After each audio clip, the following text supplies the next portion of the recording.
What's up? Hey man, background noise is a part of show business, and we're live, so I don't care.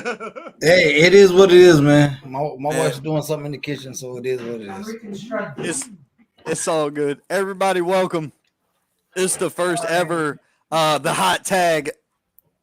We just gonna sit around and BS about pro wrestling, whatever is on anybody's mind from any of the big shows, TV. Type it in, comment, phone a friend, text it. I don't care. Somehow, some way, we'll get it. Send a carrier pigeon. Smoke signals. It doesn't matter. Eventually, we'll get the point, and we'll be able to help you out. But Right. so There you go. man, look at it like this, dude. Y'all was talking the other night, and I'm sitting here like half pulling my hair out because I'm sitting there. How can y'all say that The Rock and Roman Reigns needs the title? I can't feel it. You got to lay it out for me. How does that work?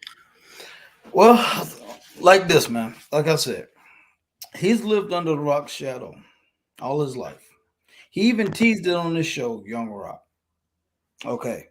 So eventually this has got to happen. The perfect place for it to happen will be WrestleMania in Hollywood, LA. And I mean, you can build this thing, obviously, man. You can build this thing because who else up until all the way up until WrestleMania, starting from right now until WrestleMania, who Roman has to fight legitimately to give him a run? Nobody. I mean, he's gone through the whole roster on both sides, man. He's an undisputed champion. I mean, and in my mind, he should work both shows because of it, like they used to do in the old days. Anyway, what's up, Sarah? So anyway, so you basically he's the head of the table.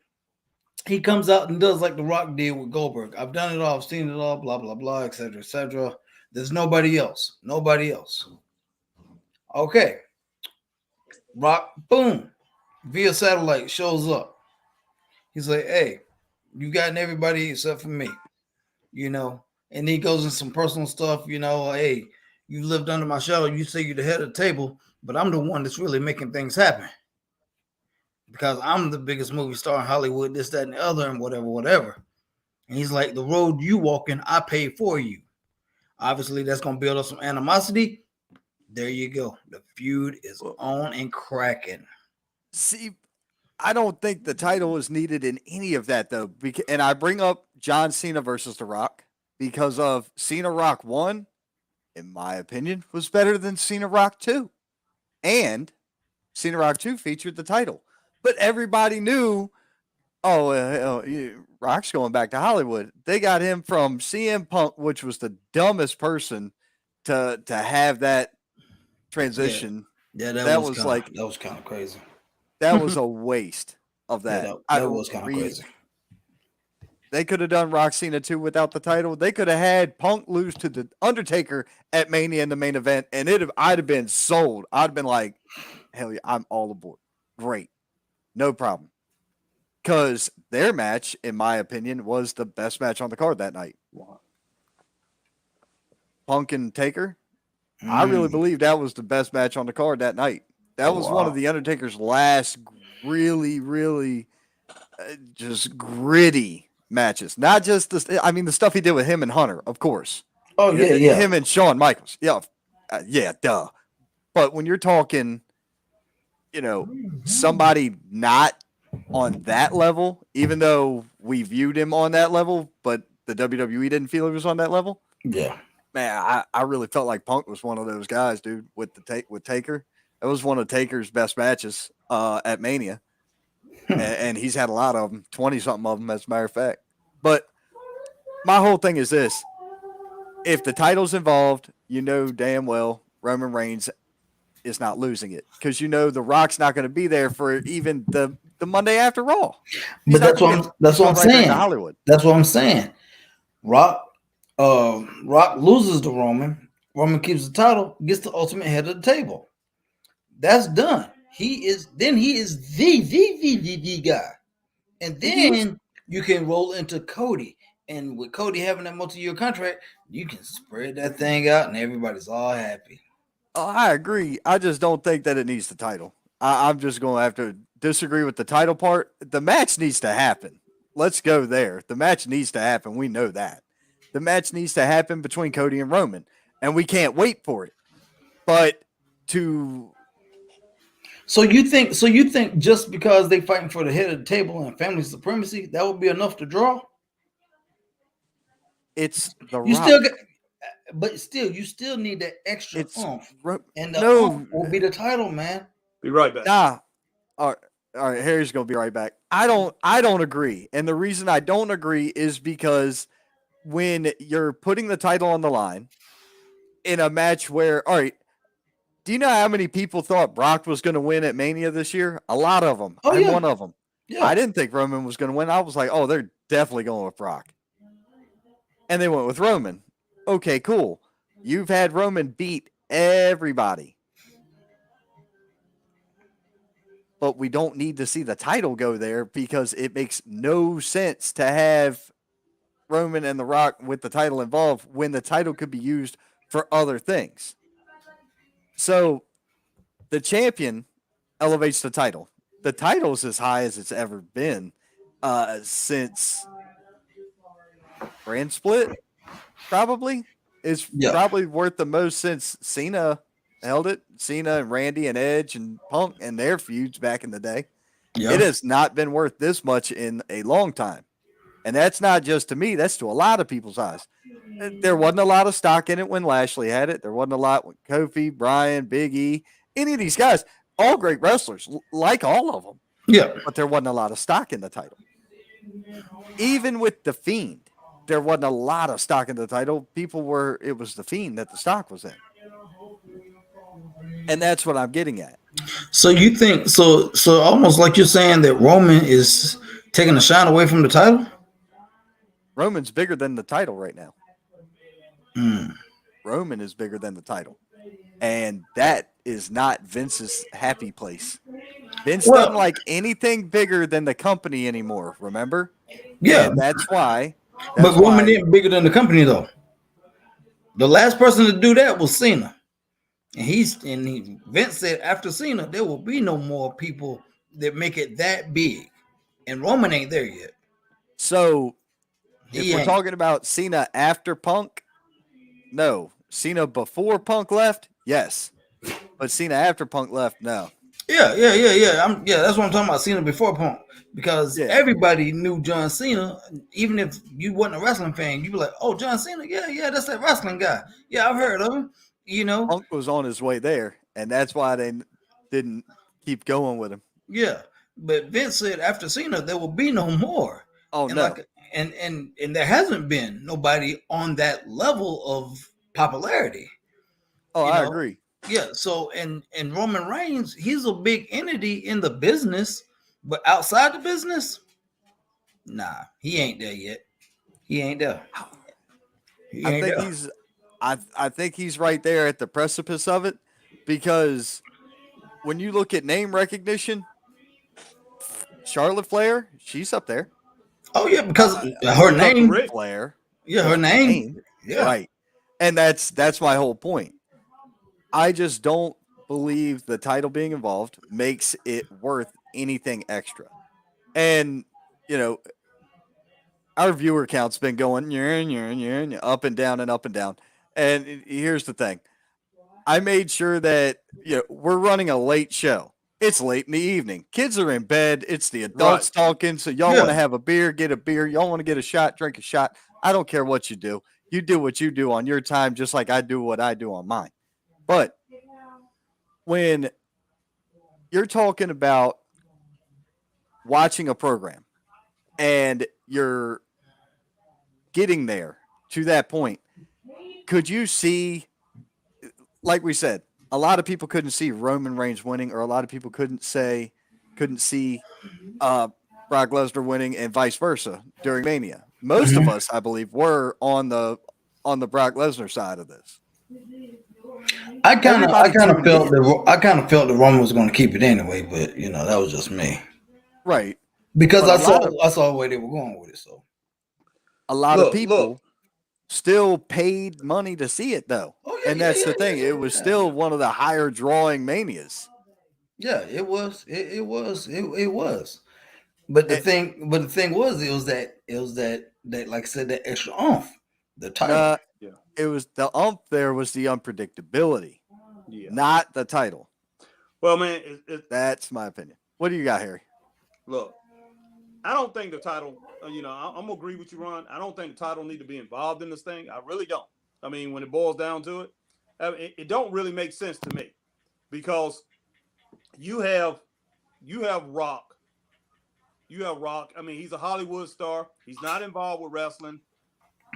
I mean, he pops in every now and then, just like Brock popped in every now and then. I can understand Brock getting those titles, but I knew what was going to go down. And the same thing if Rock, even if they fighting for the title, even if Roman wins the title, I can agree with Chris on that about Roman winning the title. But when it boils down to it, what is the logic behind all of it? When it Okay. Prime example. When they did the biography on Yokozuna, Yeah. if you listen to Rikishi, he said in that particular family, if you are at the peak and have the title, you are the guy in their family. Okay? Rock has had that thing how many times now? And is in Hollywood now. Even though that Roman still has that title, he's still living under that shadow. So when it comes to the family, he's not the guy. He isn't. He isn't, man. He's No, living he's under not. Rock. He's living under Rock's shadow. So he has to beat the Rock, man. But okay, beating the Rock is one thing, but the whole thing about it is this, Chris. Do you ever think he'll be off under that shadow, even if he beats Rock? I don't think. Look, He'll never get off under that. I don't think. I have a feeling that that's going to eclipse Reigns unless he becomes the next great Hollywood actor. I mean, dude already does kind of have a Jason Momoa looking vibe anyway. Yeah, he does. Yeah. I mean, for real. Let's not be. Hey, look, I'm not wrong. Yeah, you're right. I mean, but think about it. He's got a great attitude. Like that arrogance, that cockiness, that really is him. Yeah. And that's cool. And that's great because he gets to tap into being himself and enjoying his show. And when you get to be yourself, you enjoy yourself more. I enjoy the parts of the shows that I do. I more so enjoy bullshitting with my buddies. So that's just how I'm wired. Okay, that's just how it is. But we interact and work with how many places, man? Like a lot, right? Yeah, all right. So it's crazy. Yeah. I just enjoy interacting with people. When Put it you're like this. talking Go ahead. about, oh, I'm sorry, but Harry, what you're saying is I don't ever see the Roman Reigns, eclipsing The Rock. No, he would never. Ever. He would never. I don't care what he does. I don't care how many movies he go and do. You can take that joker and put him in 40 movies in the next 4 or 5 years, and he still will not eclipse Rock. No ifs, ands, or buts about it. No way. The landscape of wrestling and the landscape of Hollywood is not set up for him to do it. It is not going to happen. It's not going to happen. Straight up. Okay. Well, look at it like this from a storyline standpoint. If they're doing it for the head of the table, he beat Rock. He is the guy. And then, like I said, he can say, "I beat everybody," and then you can roll into the Cody Rhodes. Right, and that's great. We all know that that's the direction it's going. Yeah. But if you remember, Tom Clark was talking to us on the Mania show. It might have been at the Mania show we all did, the Roundtable Rumble. Great time. Or it may have been in one of his own, the main event shows that he does. He mentioned if he beats The Rock, who are you going to have beat this guy? Because there's nobody credible to beat him. And remember, I disagreed because I said, well, he's lost matches even in the last year. He hasn't been pinned or submitted, but he's lost matches. He's lost to Seth Rollins, who's a smaller guy than every other main eventer out there, in my estimation. Yeah. but the dude's a badass wrestler. Yes. Yeah. I hated Seth Rollins for the longest time. I could not stand to watch him wrestle in the ring at all because I didn't like his style. I didn't like how dangerous he was in the ring. I just didn't enjoy watching him work. Now, the way he's working now, ever since probably he came back from that knee injury, dude, it's been, especially from the Messiah to now, has been gold. His work's been great. But it's easy to add a lot of people into the fold. Wesley's over here. What about Drew? You know, where's Drew McIntyre at? And guess what? Wesley's right. Wesley's 100% right, dude. He's not wrong. Because in my book, as I said, Drew's taking the title in Cardiff. This Reigns thing is doing good work. But you're not going to have Cody beat Roman off Jump Street. That's not going to be the way. No. You guys, if you're doing Roman and Cody for the title, yeah, if you do Roman and Cody, you got to stretch that thing out, man. Before Cody even, I mean, you get a couple of countouts, disqualification matches here and there from the Usos and all that. Build that thing up. But then ultimately, at some point, you got to give it to Cody at some point. Yeah. Man, Wesley said 3-month run. I'm talking 6 to 9 months. Out of Drew? Out of Drew? No. Are you talking about Wesley? You got to fine tune what you're talking about. You talking about out of Drew or out of Roman versus Cody?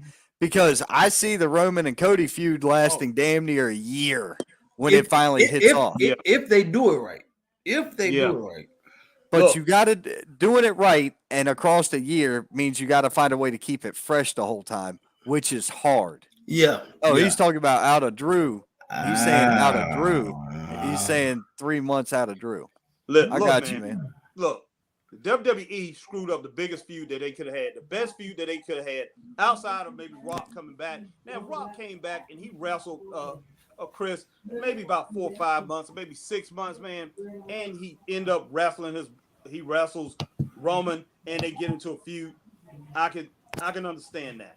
So I just missed that whole thing. I just missed that whole thing as far as Rock coming back and doing. But I mean, of course, he's going to come back and do it. But go back to this past summer. When I started watching WWE again. And Bobby Lashley was the champion. Bobby Lashley was on such a hot streak. He was just dominating people. Remember that match he had against Kofi Kingston? How he just trashed him. He was doing that to everybody. And people on Raw were just mouths wide open everywhere he went. He was right. He was a step below that level where Roman Reigns was at. His popularity, and he was just dominating people. And that right there, if they was gonna go ahead and do what they did and go ahead and unify the titles, that is the two guys that they should have put together. But WWE decided not to do that, and they had Bobby Lashley lose the title. Yeah, because Brock's a bigger name. That's why. Well, of course he's a bigger name, and bigger name, more money. Of course, they could have kept building Bobby Lashley. You can't say that Bobby Lashley wasn't rocking it at that time. Oh, I'm not saying that. They're looking at the bottom line. They're looking at okay, you got Brock Lesnar, you got Bobby Lashley. You're gonna put the title on who? Brock Lesnar. Why? Bigger name, more money, puts more asses in seats than Bobby Lashley. Only for the short term, though, right? But that's all that matters.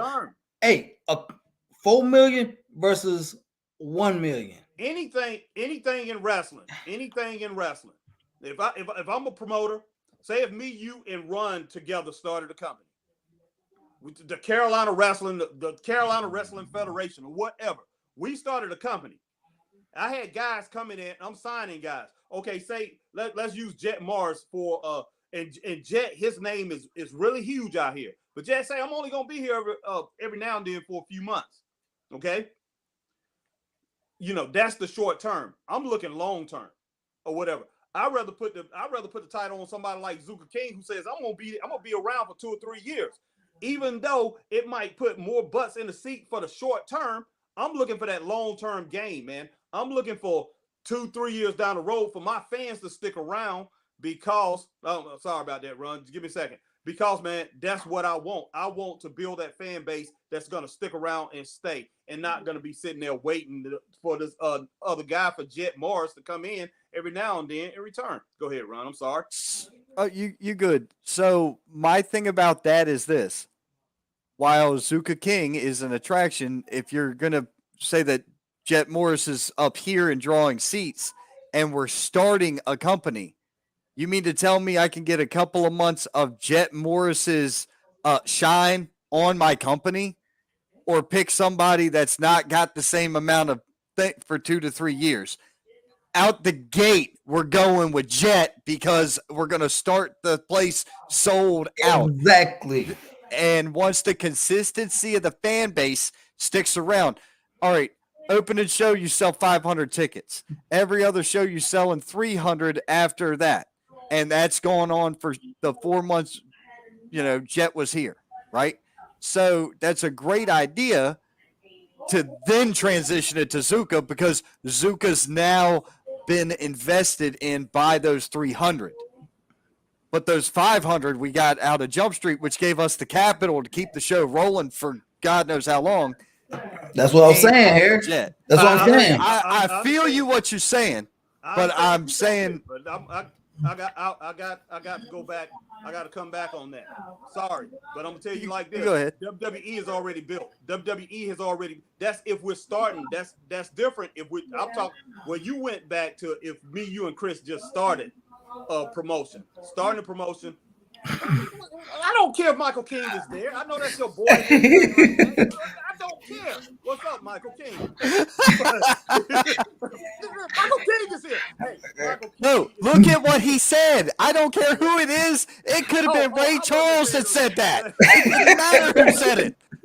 It's what he said, not who said it. Okay, yeah. I hear what I'm with Michael with what he said, and I'm with what you said too, Ron. But I'm saying that right there is starting the company. But as far as WWE, man, it is already an entity.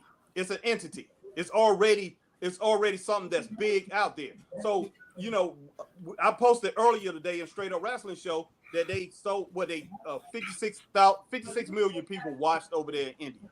Okay, and that was a record. Okay, that was a record. So I guess as far as them watching, would you say they was watching because of Brock and Roman?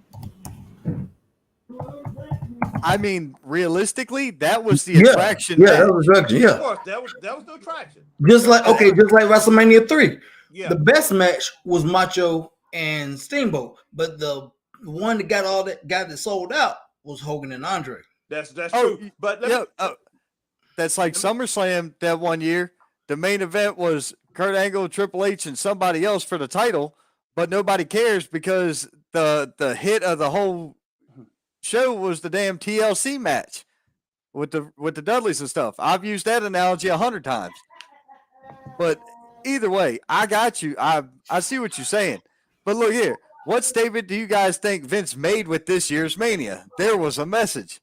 His message, from what I could tell, was, I don't care what any other company does. Look at what I can do. Yeah. You want to do funny spots? Here's Jackass. Yeah. You want to show athletes? Here's Pat McAfee. You want YouTube stars? Here's Jake Paul. You want wrestlers? Here's everybody else. What attraction didn't he have? What didn't he have? Yeah. Hey, look, I'm going to tell you, I did not enjoy the renditions of the music. Like, you know how they have live performance in the beginning where they playing America the Beautiful or whatever the hell. I didn't like the country one at all. Yeah. I didn't even know who Old Boy was. And I hit up some of my buddies because, they're younger guys and, they like you talking about Lee Greenwood? No, that was no Lee Greenwood. Oh, never mind. Country dude. I think Brantley Gilbert or some mess. Okay. I don't know who the hell that was. Okay. And I'm like, dude, is this dude any good? They were like, yeah, he's pretty good. Why? I'm like, he sucks right now. This dude is bad. I didn't enjoy it at all. I thought it was terrible. Yeah, it was horrible, man. But my whole thing is this, man, and to you too, Chris. I mean, I know both of you guys might not agree, but as far as bringing in an old star, or whatever, I'm all about building the new star And WWE has plenty of them, and if they invested, that's the whole thing about it. If they invested, they can build up stars to where they don't have to reach back and get that old, get that old antique stars and bring them back if they invested the time. But that's the whole thing about it is they're not investing time, man. So that's the only thing I have against it. But bringing back somebody like The Rock, yes, I love seeing him. He's very entertaining and all that. But nobody can sit and tell me that they cannot build another star, man. I mean, build stars. I mean, I don't want to see Shaquille O'Neal coming back in the NBA because the NBA's ratings is down, and we got to build back up the name. Everybody gonna come out and see Shaquille O'Neal. That's what I'm trying to say, man. And I'm not comparing Rock. Rock is in way better shape than Shaquille O'Neal. I mean, but let's also be clear. Shaquille O'Neal didn't do dick for AEW's ratings. No, he really didn't. When Shaq was on AEW, it didn't put a dent in the ratings. It didn't help him. No, he did. Not at all. I mean, but I'm talking about him going back to basketball and playing a little basketball. Lord. It's Michael King said he'd leave town for a minute and everyone starts hating.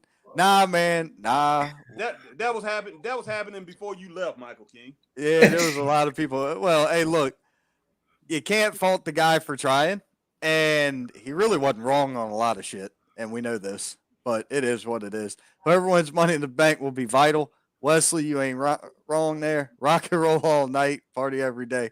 Man, that dude loved Rock and Roll Express. I ain't gonna lie to you. Mania itself sells because of the name. He's right again. Yeah. Anyone seen Ezekiel? Man, that is the funniest thing ever, dude. My God. And hey, look, I'm willing to put money on this. I'm willing to put money on this. If we could go, somebody call Kevin Owens, get him on the line. We need to ask Kevin a question. Here's what I need to know. Did they pitch this idea to Kevin and he go, this is going to cost you, I need Stone Cold at Mania and I'll lose, but you got to do this for me and I'll do that for you. I bet that's how the conversation went because there is nobody else that can pull this off that good as KO, maybe Sammy. And my stock is Sammy's stock has risen to me. Oh, God. The Jackass thing was awesome. I loved it. I loved it so much that I'm like, dude, he was willing to do that, and he's supposed to be this great wrestler. He showed his ability to work with anything. And that's a hard freaking thing to pull off, man. I loved it. So, but this Ezekiel is hilarious to me. It's trash, man. Dude, it's funny. It's trash, man. I mean, I hate it. You hate it. But I bet if Baron Corbin was down on his luck eating out of a garbage can, boy, you'd be like, oh, this is the best thing ever. I would love it. Sad Corbin was funny as hell. Yeah, he was. That's what I'm talking about. Sad Corbin was hilarious. I like Sad Corbin better than I do Happy Corbin. And if they're gonna do something with Riddick Moss these days, I am all for it because the dude's got a hell of a look. Yeah. But the reality is, and he can work. He can really wrestle. Yeah. You got to at least get rid of the suspenders. Leave those to me, there, big boy. You keep the suspenders off. I got those covered. You just go figure out something else to wear. I don't care if you wear dress slacks. That'd be weird as hell to see a wrestler working in dress slacks. Go for that. Let's see. Close. He let all those guys go who were convinced they were stars. Brought in Johnny Knoxville. Great match. Color commentator. World-class match. An old Steve Austin super match. I can make anybody a star. 155,000 people over 2 nights. The end. Period. Yes. No doubt. Oh, yeah. Get no argument for me on that one. Yeah, no doubt. And, you 100% on the money. And the return of Cody was pure gold. The way it was done, nobody knew for sure. I was sitting back with him. I had it loaded. Like my phone was loaded. I was ready to type. I was ready to send because it was there. Because I'm like, all you idiots who thought it was Cody, you sold yourself out, suckers. Have fun. I was ready to hit the send button on something I made. Yeah. And then as soon as his music hit, I went delete. That was it. I just deleted it. I'm like, well, that's cool. Because I didn't know who it was going to be. I was hoping it was Cody. Yeah. But you know, it's just one of those things, man. So much fun shit happened at Mania. Raw after Mania was kind of a letdown. Kind of, But- it was a letdown. It was lackluster. It was lackluster. It was, oh my It was god, lackluster. it hurt my soul, man, because I was like, oh, this crowd's gonna be crazy. They ain't gonna be able to wrestle because people gonna be pissing them off and they're gonna get their spots, and the crowd just gonna take over the show. They And was burnt out, Chris. They was I was burnt like, out. Dude, they retired. Yeah, and they was look, burnt out. People getting pissed off. Do you know how many people get pissed off at me on a daily now? no, I'm talking about the wrestlers, because you remember one Raw after Mania, Cesaro was wrestling somebody, and he literally stopped his match and was like, "Oh yeah, give it up for the beach ball, give it up for the beach," and started messing with the crowd. And just, I was like, "Wow, you really have to be agitating the hell out of somebody for them to stop their match and be like, yeah, everybody watch the beach ball, watch the beach ball." I was like, "Wow, he's really doing that. He's really Speaking of doing that." Cesaro, y'all, you guys think he's going to AEW? Tomorrow night, Yeah, we'll see Cesaro. Yeah. Whatever his new Instagram, Twitter handle, whatever it is, something on social media. He we'll see he it there. just needs to go by his real name, Claudio. Just needs to Well, go by his real name. Hey, you bring up another point by saying real names. You know, Vince is now saying he doesn't want people going by their real names anymore. So, which I'm okay with that to an extent. He's trying to get away from, Ron Breaker. Hey, it works. Who cares? I mean, the only one I'm going to be bothered by is probably like Tommaso Ciampa if he changes his, or if he just shortens it to Ciampa. Cool, fine, great. Yeah. Or Tommaso even. I mean, something. It's different. It's unique. Yeah, I mean, Austin Theory is now just Theory. Yeah, and then Casey Catanzaro is Katrina something or other, and Cadena, something crazy. Yeah, it's Katrina, and then something off Kaylee Mortal Ray. Kombat or something. Yeah. Kaylee Ray is something else now too. Yep. And Elias is Ezekiel, and and I'm okay with that. It doesn't matter. 4 months, and he gonna be a wash. I don't. Hey man, look, I don't know, because I'm gonna tell you what. If realistically, I think one of the best things we could have seen got crapped on by the majority, but I really do think that Gunner versus Lashley would have been a hell of a matchup because Gunner was coming up on them as a Jackson Riker was coming up as a face. Right. And I'm like, dude, him challenging Bobby as a heel for the title would be pretty good stuff. Right. I thought it'd be pretty good. I think Gunner's a good worker. From what I've seen, he's a good worker. He's safe, he's snug, his stuff looks good, and he's freaking believable. Yeah. Because y'all were talking about last night, man, you see all these small cats running around. It's like, you don't know they're a wrestler. You look at Gunner, and you know that some bitch is something. And actually, he's lost a lot of weight too. Yeah, he has. He cut. He's lost a lot of weight. I'm like, ooh. Well, he's gonna be there SWA Saturday, Chris. So we're going down there. So, but okay, he's lost weight. He looks good. I haven't chatted with him lately. I got to catch up with him because I know him and I talked about doing a show or whatever. But he's good people. Hell, he goes to church somewhere nearby. Don't quote me. Don't quote me. But I know somewhere he's good people. Let's see. We got other people comments dropping in. Vince dropped the ball by not making Sammy head of the table. Jeez. He doesn't want people using their real name because he won't own that name. He gives you a name, he owns it. Exactly. Yeah, that's right. Yeah. Yeah. Yep. Never mind. And Nia Jax is changing her name. Come back? God, no. The only thing Nia Jax needs to do is stay away. Yeah. Well, no, she was already going by Laylene or Lani or whatever the shit her name is. And by the way, I mean no offense if I butcher her name. Number one, I mean no offense to anybody out there who would be offended except her because I really don't care. She is unsafe and unprofessional and unbelievable. Dewdrop doing great things. And why? Because she's listening and doing what she's asked and not trying to be some, oh, I'm a cousin to The Rock. Shut up. You just because you got the same blood, Oh don't my mean God. you can do the same work. Oh God, Bill Hazelwood. Heard a bunch of bitches. Oh my goodness. Oh, dude. Oh, hey, look, and a lot of people. I think the world of Bill, and I know you guys do too. A lot of people can't stand him either because he's a lot like I am, and he'll just say things, and he does, and you know, it is what it is. If it hurts your feelings, we will direct you.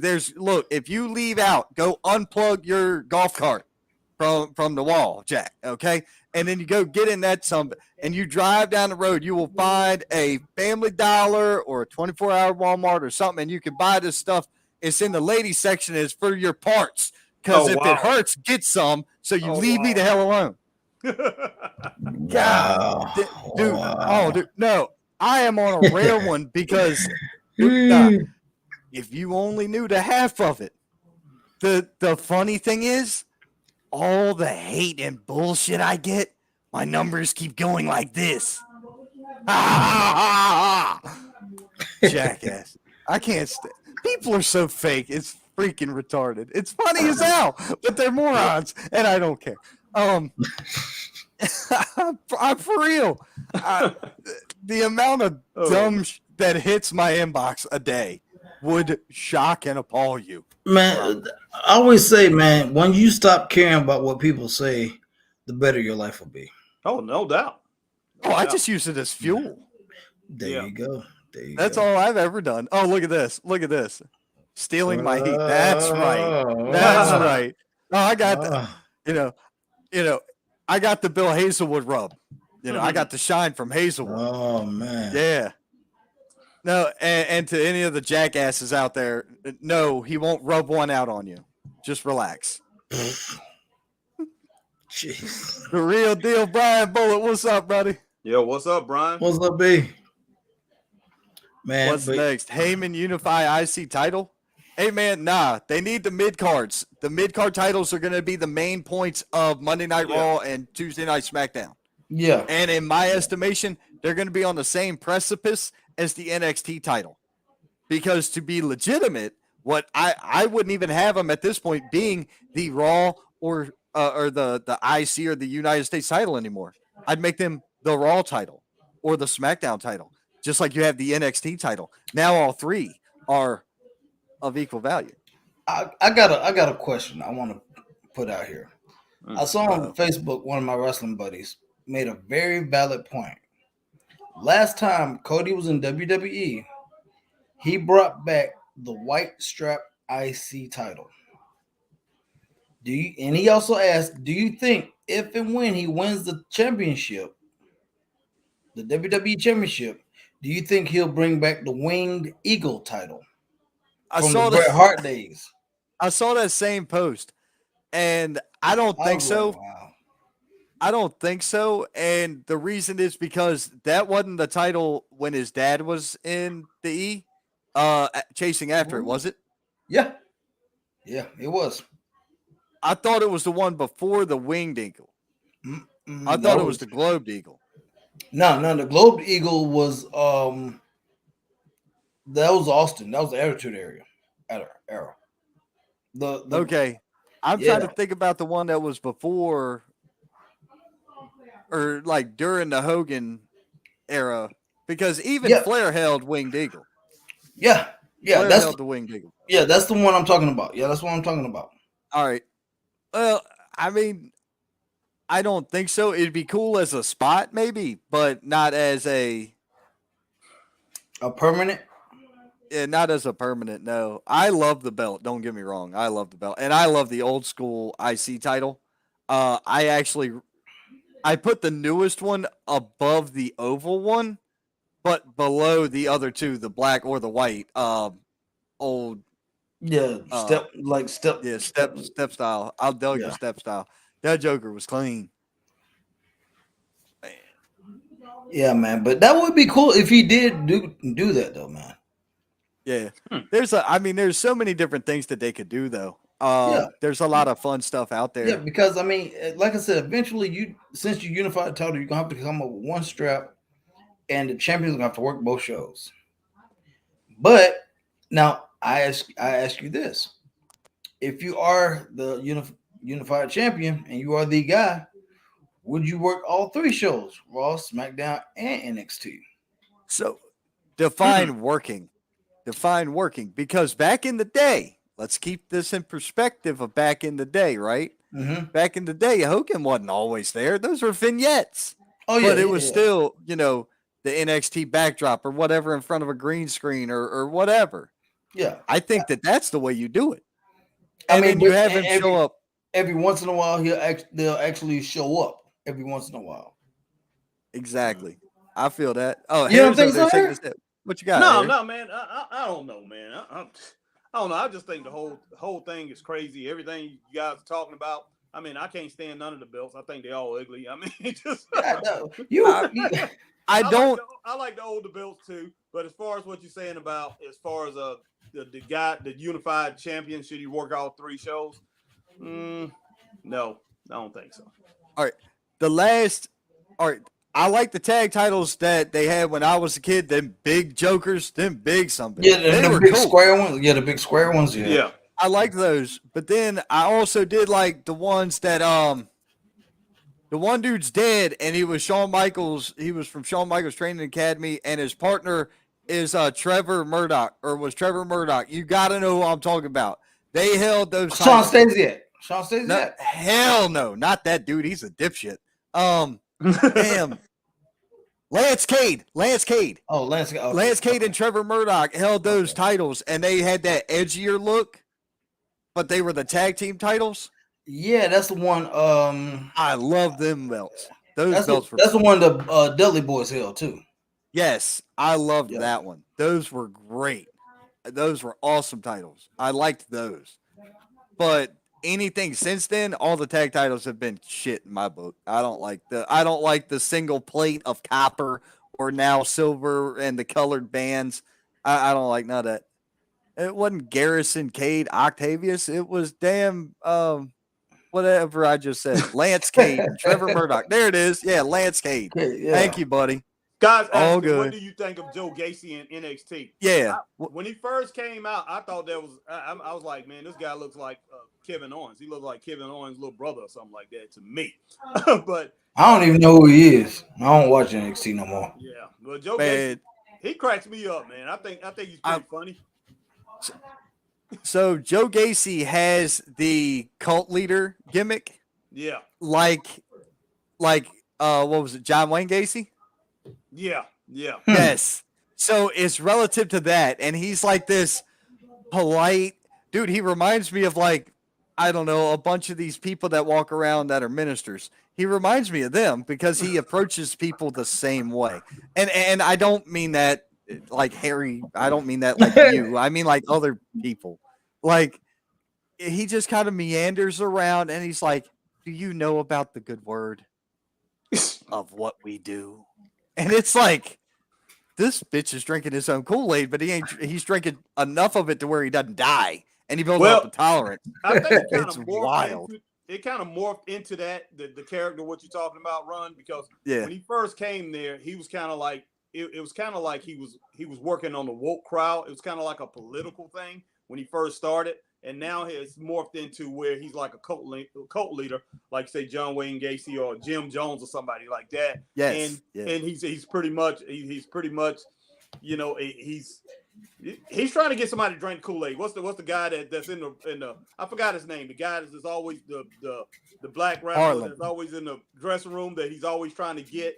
And then the other guy, I can't even think of his name. I can't think of the other guy's name. He's got Harlan with him, and Harlan is a badass. That Harlan, dude is yeah, a he's got Harlan legit with him. beast. But he's trying to get that young guy, and I forgot the other guy's name, but he comes in and he talks to him and then the other guy said a couple weeks ago on NXT, he said, I'm tired of you telling me what to do and all that stuff, man. So he's trying to get people into his little group, his little cult thing, get all his followers going. So yeah, it's pretty It's pretty hilarious, man. But Joe Gacy, man, I like Joe Gacy. I think he has a good gimmick going on, and he's a pretty decent wrestler too. Yeah, he is. He is a good wrestler. Like I said, I like watching the guy. Yeah. Wesley chimed in and said the big gold belt from WCW days was hands down the best belt. All right, it was a good belt. Don't get me wrong. I don't even like the AEW heavyweight title. I think that thing is awkward looking. It's just weird. To be fair, one of the nicest belts that they had in recent time, up until now, the new NXT titles look pretty good. The brand new NXT belts look real nice. They look pretty good. Their original belt sucked. I didn't like that at all. Just a big X with an N and a T, like it looked like a basic Gucci logo or whatever. I just didn't like it. Or Coach logo. It didn't fit. Their belts are awesome. And believe it or not, the Cruiserweight title, because when they first put that Cruiserweight title on TJP, like it fit under his rib cage or whatever, the way or his solar plexus, and the way it outlined his chest versus the belt, it was like it was built to be on a person that it would fit in their muscular setup. You see what I'm saying? Like the way that belt looked was awesome in the beginning, and then it just kind of looked stupid once they dyed it a weird purple. And I'm like, what are we, Prince? Is this Purple Rain title now? What are we doing here? Yeah. But Natty, he means Wrecking Shop on NXT, putting the sharpshooter on anything that moves. You heard, dude. Natty's been down in NXT causing havoc, and it's been cool because she's doing the same thing. You can't beat that woman. She's been doing this for like 20 years. There's no other woman. No, legitimately, look at this. She's been in the WWE and up in that title picture on and off forever. Yeah. She's always been a contender, or she's held the belt. Yeah. And You're right. There's not another woman out there who's been that long doing it at that high of a caliber. Not yet. Charlotte's not there yet. Charlotte's only been there half as long. Yeah. You know? You're right. I mean, Natalia's, in my opinion, first ballot Hall of Famer. Oh, of course. Yep. Definitely. No doubt about that. And Man. she should be inducted by her uncle, man. Ooh. Oh, what do you make of that? Did y'all hear about that? Bret Hart hanging out with FTR. Oh, yeah. Saw about that. I saw that, man. He's hanging out with FTR and is going to walk him to the ring on some of the indie shows. Oh, wow. Yeah. Okay. I got a feeling he's testing to find out if his body is roadworthy, and he may be joining them on the road with AEW, because you also got to figure AEW's got the Owen Hart tournament thing going on. Which, all right, here's. Oh no! Don't you sigh at me. Don't you sit back and canter and meander at me, sir. Because we're gonna burn this shit to the ground here tonight, buddy. Look. Y'all want to talk AEW? Let's talk AEW, because y'all brought up something the other night, and I'm like, okay, cool. I want to talk about AEW building a superstar, not building a star, building a superstar. There's a huge difference in star to superstar. Everybody that's on TV is a star. You can sell that down the river, from the ring announcer to the interview girl to Drew Gulak to Michael Cole. They are all stars, because every single person, 90% of the people we know and interact with, would pay to get a picture with them.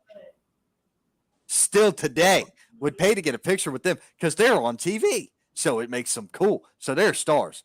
But you're going to pay a whole lot more money for a picture with Roman Reigns or Brock Lesnar because they're superstars. You're going to pay a lot more for Drew McIntyre or Sheamus. They're superstars still. Kevin Owens, same. Bobby Lashley, same. Cody Rhodes, same.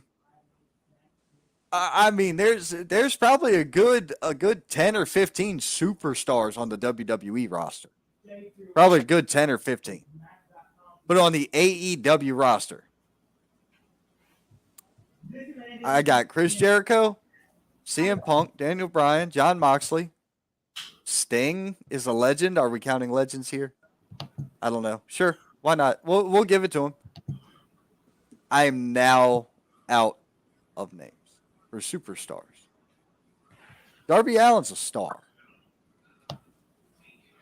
Adam Cole, Adam Page, Orange Cassidy. He's a star. Paige Van Zant's a star, but she was a star anyway. And she's smoking, so there's just a whole nother ball game for her anyway. But Tay Conti, Sammy Guevara, stars. But where's the superstars at? You got Kenny Omega? He's still there? I haven't seen The Young Bucks. He's not active right now. The Young Bucks. I guess. So maybe I missed it, but when the Hardy Boys went on sale at Dollar General, I never got into it. So I mean, I guess the Young Bucks could count, but it wasn't me, buddy. Dude, they didn't do it for me. They didn't do it for me. They've never done it for me. Look, it was the great value version, bud. That's all that was. The great value version. So you don't want to get invited to a super kick party, man? I'm just saying. Listen, Ron. I'm gonna tell you like this, and I'm straight up. I'm being straight up. I don't know the announcers' names on AEW. I do not know none of the announcers' names. Only people I know as far as the commentary guys, because they worked for WCW in the past and they worked for WWE. It's Tony Schiavone, Jim Ross. I know Taz. But as far as over there as far as WWE, I don't know. I don't know the announcers' names over there. Okay, the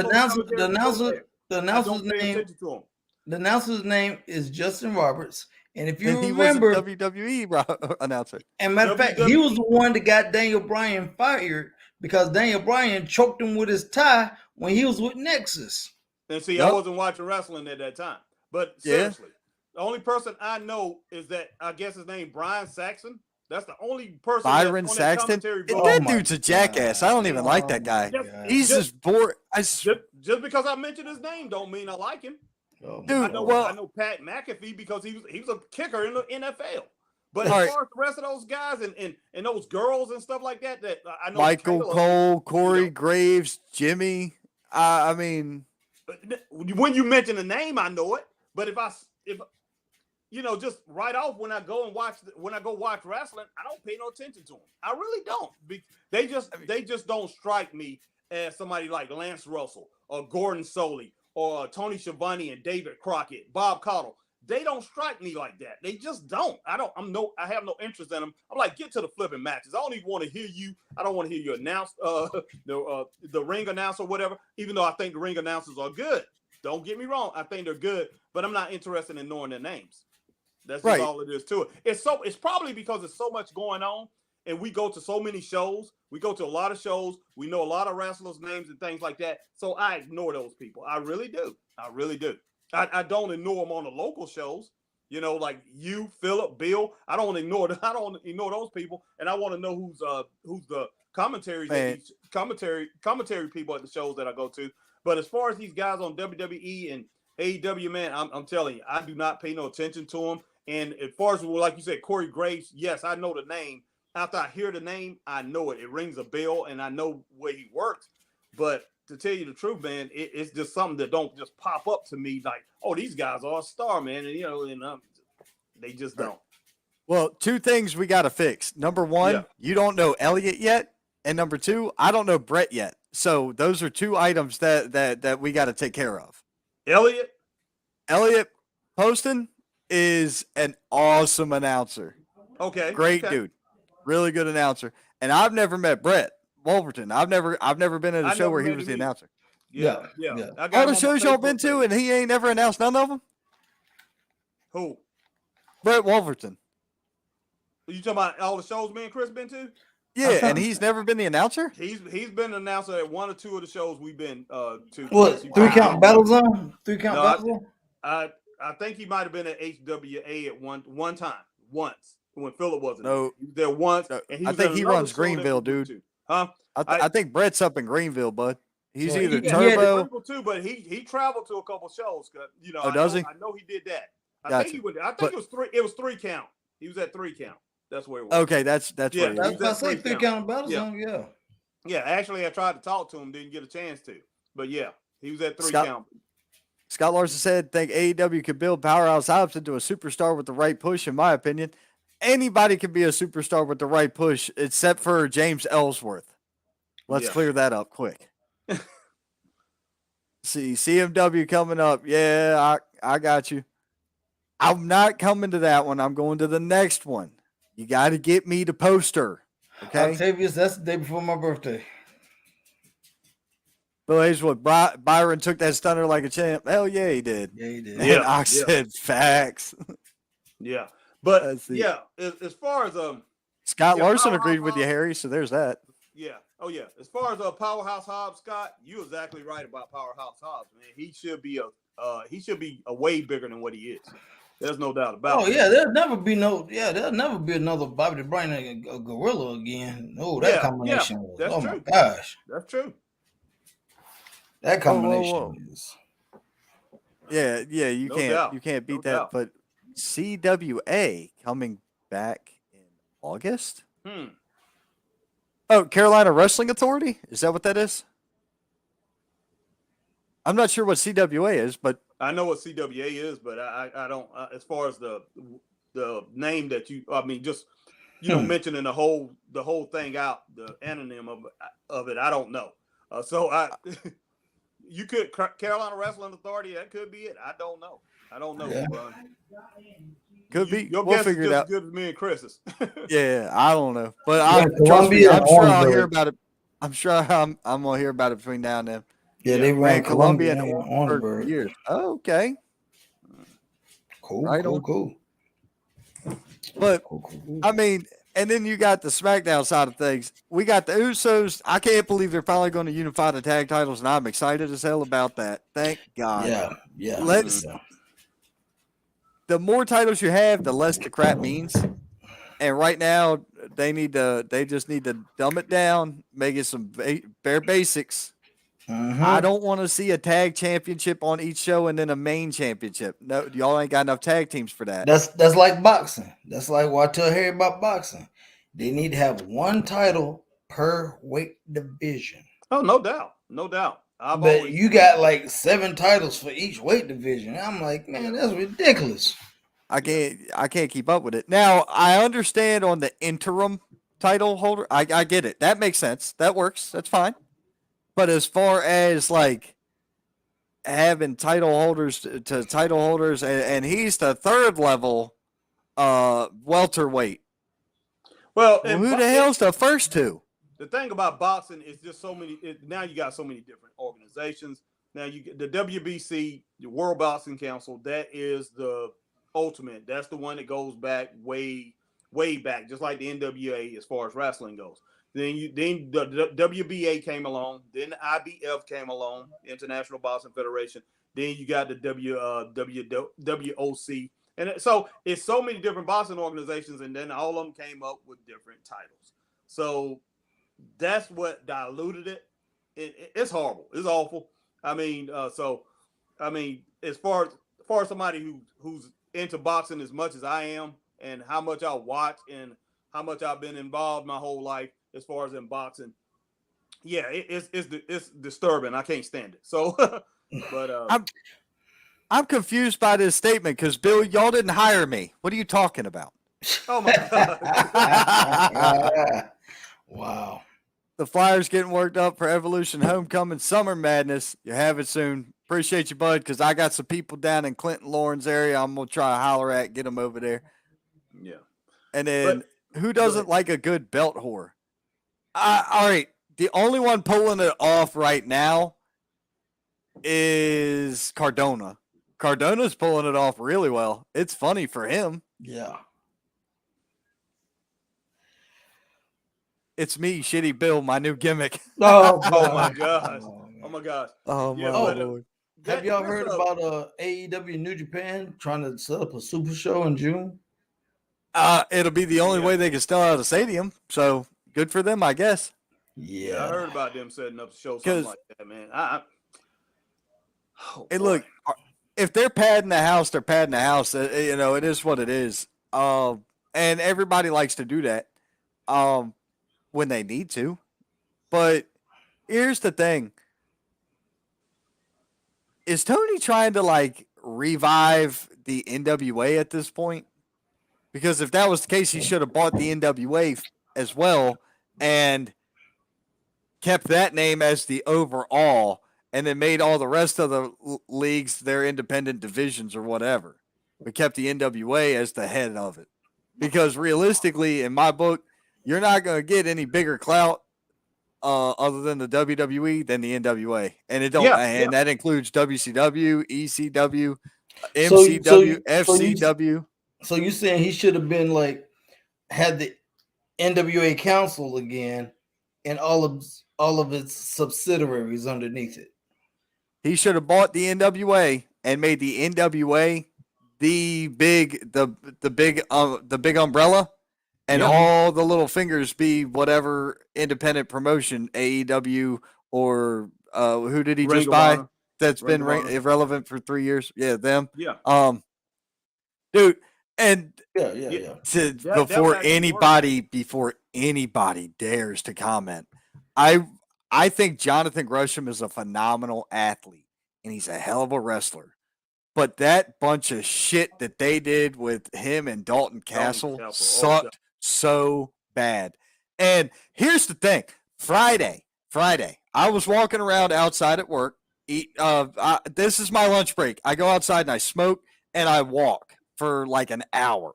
So Friday at lunchtime, Tom Clark's main event's on. I'm listening. And he mentions Dalton Castle or somebody. And I'm like, oh, God, I remember that guy. I freaking hated him. He sucked. He's abysmal. This is boring. He goes, oh, no, dude, you don't get it. He's great. He's great. I watched that match, and I'm like, he's great, like put my eyes on a cheese grater or what? Wow. Because it didn't do it for me. I didn't enjoy it. It was trash, man. The 50 reversals in the corner. Garbage. Just flat out garbage. We complain indie shows don't work together. Why not the big shows? Because some companies just don't need to work together. Let's just be realistic. Number one, and we can take this applies to everything, big or indie. You got differences of opinion, different business models and structures, different pay scales. You also have different tolerance levels as in what they're willing to put up with. Some companies are willing to put up with pedophilia, and that's bullshit. And then you got some companies that are willing to put up with all this other nonsense of murders and dipshits, like the NFL does. And then you got drunk jackasses doing whatever the hell they want. And NASCAR put up with that one. So there's no point. There's no point in even trying to have that. You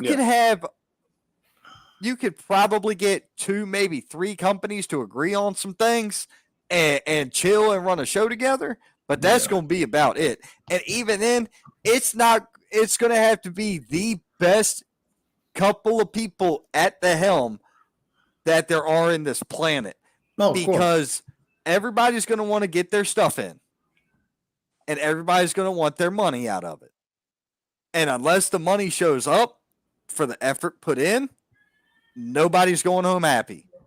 And then you end up with ruined friendships and all this other shit because money will destroy a friendship and a family quicker than anything. Of course. Yeah. But yeah. Of course. All right. Because, Scott, back then we didn't have social media and the internet and all the shit that we know now.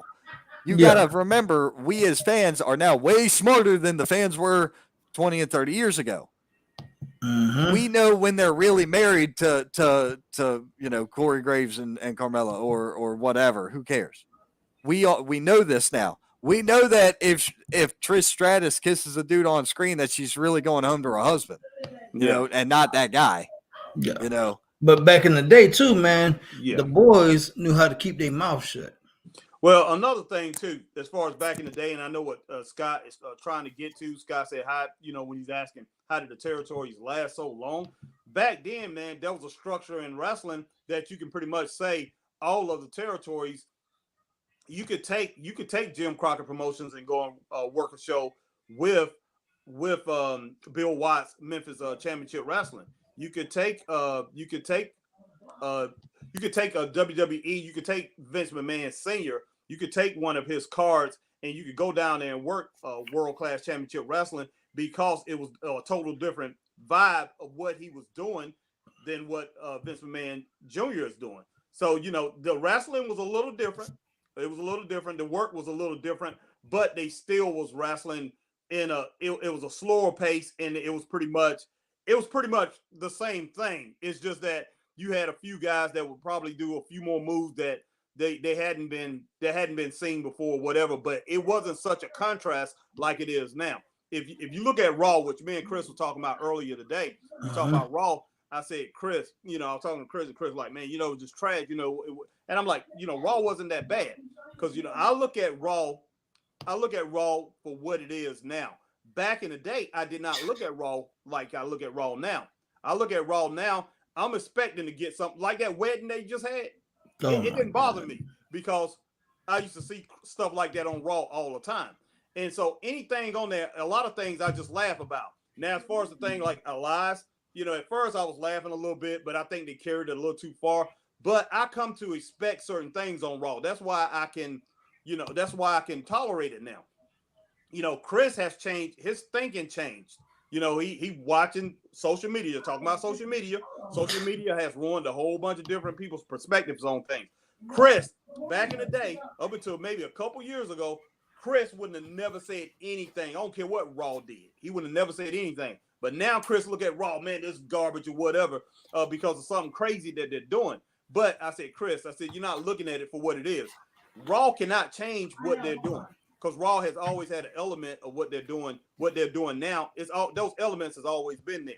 If they changed it, they're gonna lose a big audience, big part of their audience. Right. So kind of. Mr. Larson, I kind of agree with that. I kind of agree with what you're saying. However, the other thing about the territory days, and Scott, you and I are friends, right? Because I'm about to say something that you probably I just want to say one person. I just want to say one person, and you can't disagree. We just had a Hall of Famer who just came out and gave a great speech. 30 years, even through 15 of the internet, and kept kayfabe alive through the whole thing. It can Sami be done. Sami Zayn. That was your man. Sami Zayn. No, The Undertaker. We know who I'm talking about. Yeah, right. Yeah. Bro, kayfabe is only broken by the wrestlers, not by social media. The wrestlers break kayfabe. That's what I said. That's what I said. Back in the day, the boys knew how to keep their mouth shut. Yeah. I want to ask you a question, Scott. 100%. Your home wrestling show is what? My home wrestling show? Is it was HWA. HWA, but I've missed like 5 straight. They probably forgot what I look like by now. Oh man, yeah. Okay. So in HWA, your heavyweight champion is Chase Emery, correct? Correct. And Chase Emery is a baby face there, correct? Correct. Do you realize that is the first and only freaking time I've ever seen that guy be a baby face in my life? Chase Emery? Every place else I've ever seen him, he's a heel. The only place that he is a heel is Pro Wrestling Union. He's a heel at Pro Wrestling Union. He was a heel at Uprise. at CPW. Uprise, apparently he was a heel. Oh wow! He's a I did heel. not know that. He's a heel at his. At one time, Oh, dude, he went up against Black Cat Johnson as a heel at his. Okay. Dude, But that's still. why I'm so you want to talk about territory and kayfabe, but there's him, and then Jake Jacobs. Is Jake Jacobs a face everywhere he goes? Maybe now he is, but I know back, He just said it. He's been a baby face for over 2 years. right. Mhm. But he wasn't when I met him. He was like, he might have been that edgy anti-hero character ish back then, but like, it's kayfabe applies to an extent, I mean, But when I got look at involved Luka in this Daniels. Look at conversation, Luka Daniels. you were talking about two big shows that were coming together to make a super show, and you were like, oh, I don't want to see that. All they're doing is filling their grandstands. But we beg indie wrestling shows to do that because we know if they would get together and band together, you'd have shows with 1,500 fans there. If they would work together, if they would just put 5 shows together and make a small territory, boy, sky's the limit, man. I'm telling you, if they could do it, it would happen, but they won't do it. And I agree with you on this person doesn't have this person has different, opinions about this, that. I agree with that. But put that crap aside like they did back in the territory days. It can be done. But if you keep making excuses for them, it's never going to happen again. So here's the thing. You mentioned you gave off a number. You said 1,500, right? You said 1,500. We don't need to do that because of patriotic wrestling. Whatever that shit with the Hardy Boys had 1,600 people at it. So guess what? Okay, but don't need 5 companies. One did it. But Saint, listen. If you would take PWF, combine that with HWA, combine that with HVW, combine that with I can't name any others off the top of my head right now, but combine them with 5 good shows in the area. PWF would be the big show. They draw 1,500 on their own, but imagine if all 5 of them worked together, if they had one big heavyweight champion that went from each show to each show, just like they did the territory days, you would draw 400 to 500 more from PWF to another place. Yeah. You could do that. It can happen if people just put it together. Put aside your differences and think about the fans is what I'm saying. Yeah. And as far as, I love Zach, man. Straight up love Zach. But I mean, who else was at that show, that PWF show? Who else besides the Hardy Boys? Two random dudes from was there. Ricky Steamboat was there. A couple other people. So they had big 2 guys from damn AEW that nobody knows. That's why he had it. And the PWF had a show before that didn't draw it. And I'm not knocking it. That's awesome. If I could pay $25 and go see the Hardy Boys and all these, I'm all for it. Hey, you're giving the fans a good deal. They were selling like front row tickets with meet and greet for $100. They almost sold out, I think. They did sell out. Well, there you go. I mean, that's great. But PWF books guys from other promotions now. They book and they're not the only ones. PWX also, Brian Kanabrowski. They do a lot of big stuff. And so here's what my point is. As much as I like to think fellowship, like, look, the 4 of us, dude, the 4 of us could leave right now, go meet at a Waffle House and hang out for the next 3 hours. No problem. Nobody think a damn thing of it. Yeah. Right? Cool. Right. You can't do that with indie wrestling promoters because nobody wants to look like the smacked ass. And that's the thing. No matter what, in the wrestling match, there's a winner and there's a loser. So if you happen to have two of your champions, let's put it like this: Chase Emery versus Drew Adler. There's right. You know who Drew Adler is, Donna? Yeah. All right. I know all y'all do, right? Yeah. That the dude with the freaking dust gimmick. What is that? Protein. No. The pre-workout mix. He takes and opens his pre-workout mix, scoops right in his mouth during his match, right before he's announced, and he goes apeshit. It's ridiculous. But that guy right there versus Chase Emery, somebody's got to lose unless you have interference, and then you've got malarkey in every match, and you don't want all your matches to end in malarkey because then you're going to look like AEW. But when it comes to these shows, dude, these guys take their lives serious. For a lot of the crap that they get, the promoters that I talk to and hang out with, and some of them get great reputations and wonderful person. And some of them really doesn't know what he's doing. And God, why are you involved with this? Guess what? Everybody I'm involved with, if I didn't like them, I wouldn't mess with them. And y'all know this well enough because y'all know me well enough. And the funny thing is, I couldn't see all four of them sitting at a table drinking coffee because they can't. The ideas aren't there. Now you split them up, and maybe you can get a couple over here and a couple over there, but you're not going to get a whole bunch of them together because they're never going to agree on stuff. Because people also use talent that they like. Guys use talent that they like, and other guys may not like them because of where they were trained or who they've worked for, or they don't trust this guy because of that experience or whatever. There's the difference in today's age is that story and shit gets around. Whereas in the territory days, it was all hearsay and conjecture. There was no real way of logically proving anything other than just saying, oh, all right, man. Yeah, I believe you that dude shot that guy or whatever happened. Whatever. Here's my quick theory on that. And I agree with everything you just said, but here's my quick theory on that. We always complain about you could throw a rock and there's a new company starting up. Okay? Yep. You could throw a rock. You could literally throw a rock from here and I can hit 4 different promotions from my house. 10-minute drive, 4 different directions. Okay? Why not combine them guys, have them sit down, make a championship belt that can get passed around. Each promotion still has their heavyweight champion, but there's an overall champion for that territory.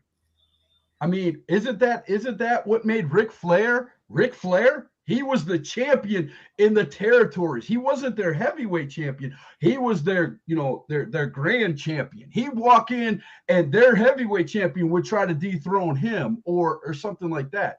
I'm not saying put one heavyweight champion over here against the heavyweight champion over there. No, that's not going to work. But have a heavy, like a world. I mean, you don't want to say world because it's not world, but have a legit, champion, universal champion. If a Southeastern champion, and do that because that will eliminate all these ones starting up. Because who is going to go up if you put PWX, PWF, and a few other of these big shows together and form something like that? Who's going to challenge them? And if you go to those 5 shows and the wrestlers have those 5 shows in this area to contend with, we're going to see the cream of the crop for indie wrestling at those 5 shows. Closest thing I see to what you see what I'm saying? Scott, yeah, I see what you're saying, Scott. Closest thing that I see, and these guys, I see some of these guys working with each other. 3 Count in Greenville, 3 Count, Battle Zone, and HWA. I guess you can say that's a little involved in that too because Boomer, he works with the others too. Right. So I mean that's the closest thing, and those guys actually can start a conglomerate because I tell you what. Those three, every one of them have a great organization going on, man. So they can and I've heard it said, and Bill Hazelwood, who's listening right now, he will tell you me and him had arguments because when I first came in, I was like, man, the more wrestling, the merrier. And then the deeper I got, I started understanding what Bill meant. Man, there's some crappy I'm not going to name names, but there's some crappy places out there that serve up wrestling. Yeah. And they sell tickets, and they shouldn't even do it. I'm just being honest. Yeah. And there are the great promotions that, like you said, PWFs, the PWXs, and things like that put great promos out there. They put great, video packages out there. They're the next best thing to WWE in the indies. I mean, when you come out at a show like that, you're going to have your entrance video played above your head. You're going to have your own entrance music played. I mean, they go all out. You know that. You know that, Saint. I mean, I know. And that's why said, if they see what we deal with. Well, let me rephrase that. You've seen one of the shows that I deal with. Right. One of 4 that I work for. I'll say it right now. I love HWA to death. Poster out there and expect people to show up. They got to.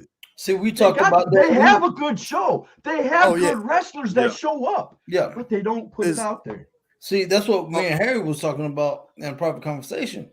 You got to go out and literally do the footwork. Matter of fact, we Yeah. said that last night. You Yeah. got to go out. Even though you're based in an area, everybody in that area may not know about you and might want to have something to do on the weekend. But if you don't go out and let people know, hey, we're out here every other 3 or 4 Saturdays or whatever, come out to the show. Cole Maccabee. Did you see the Yeah. post that Cole Maccabee put out where he's going to stores and all the stores Yeah. in the area? Yep. He's putting the post. Man, I jumped up, man. I was jumping, literally got out of my chair and was jumping up and down. My floor I almost fell through my floor, but that's okay. I was happy, man. Yeah. That's what I want to see. Well, that's like, him and I were talking the other night, and I said, "Hey, brother, I need the commercial for the show," and I was planning on running Sunday. I was planning on doing my thing Sunday, sitting down.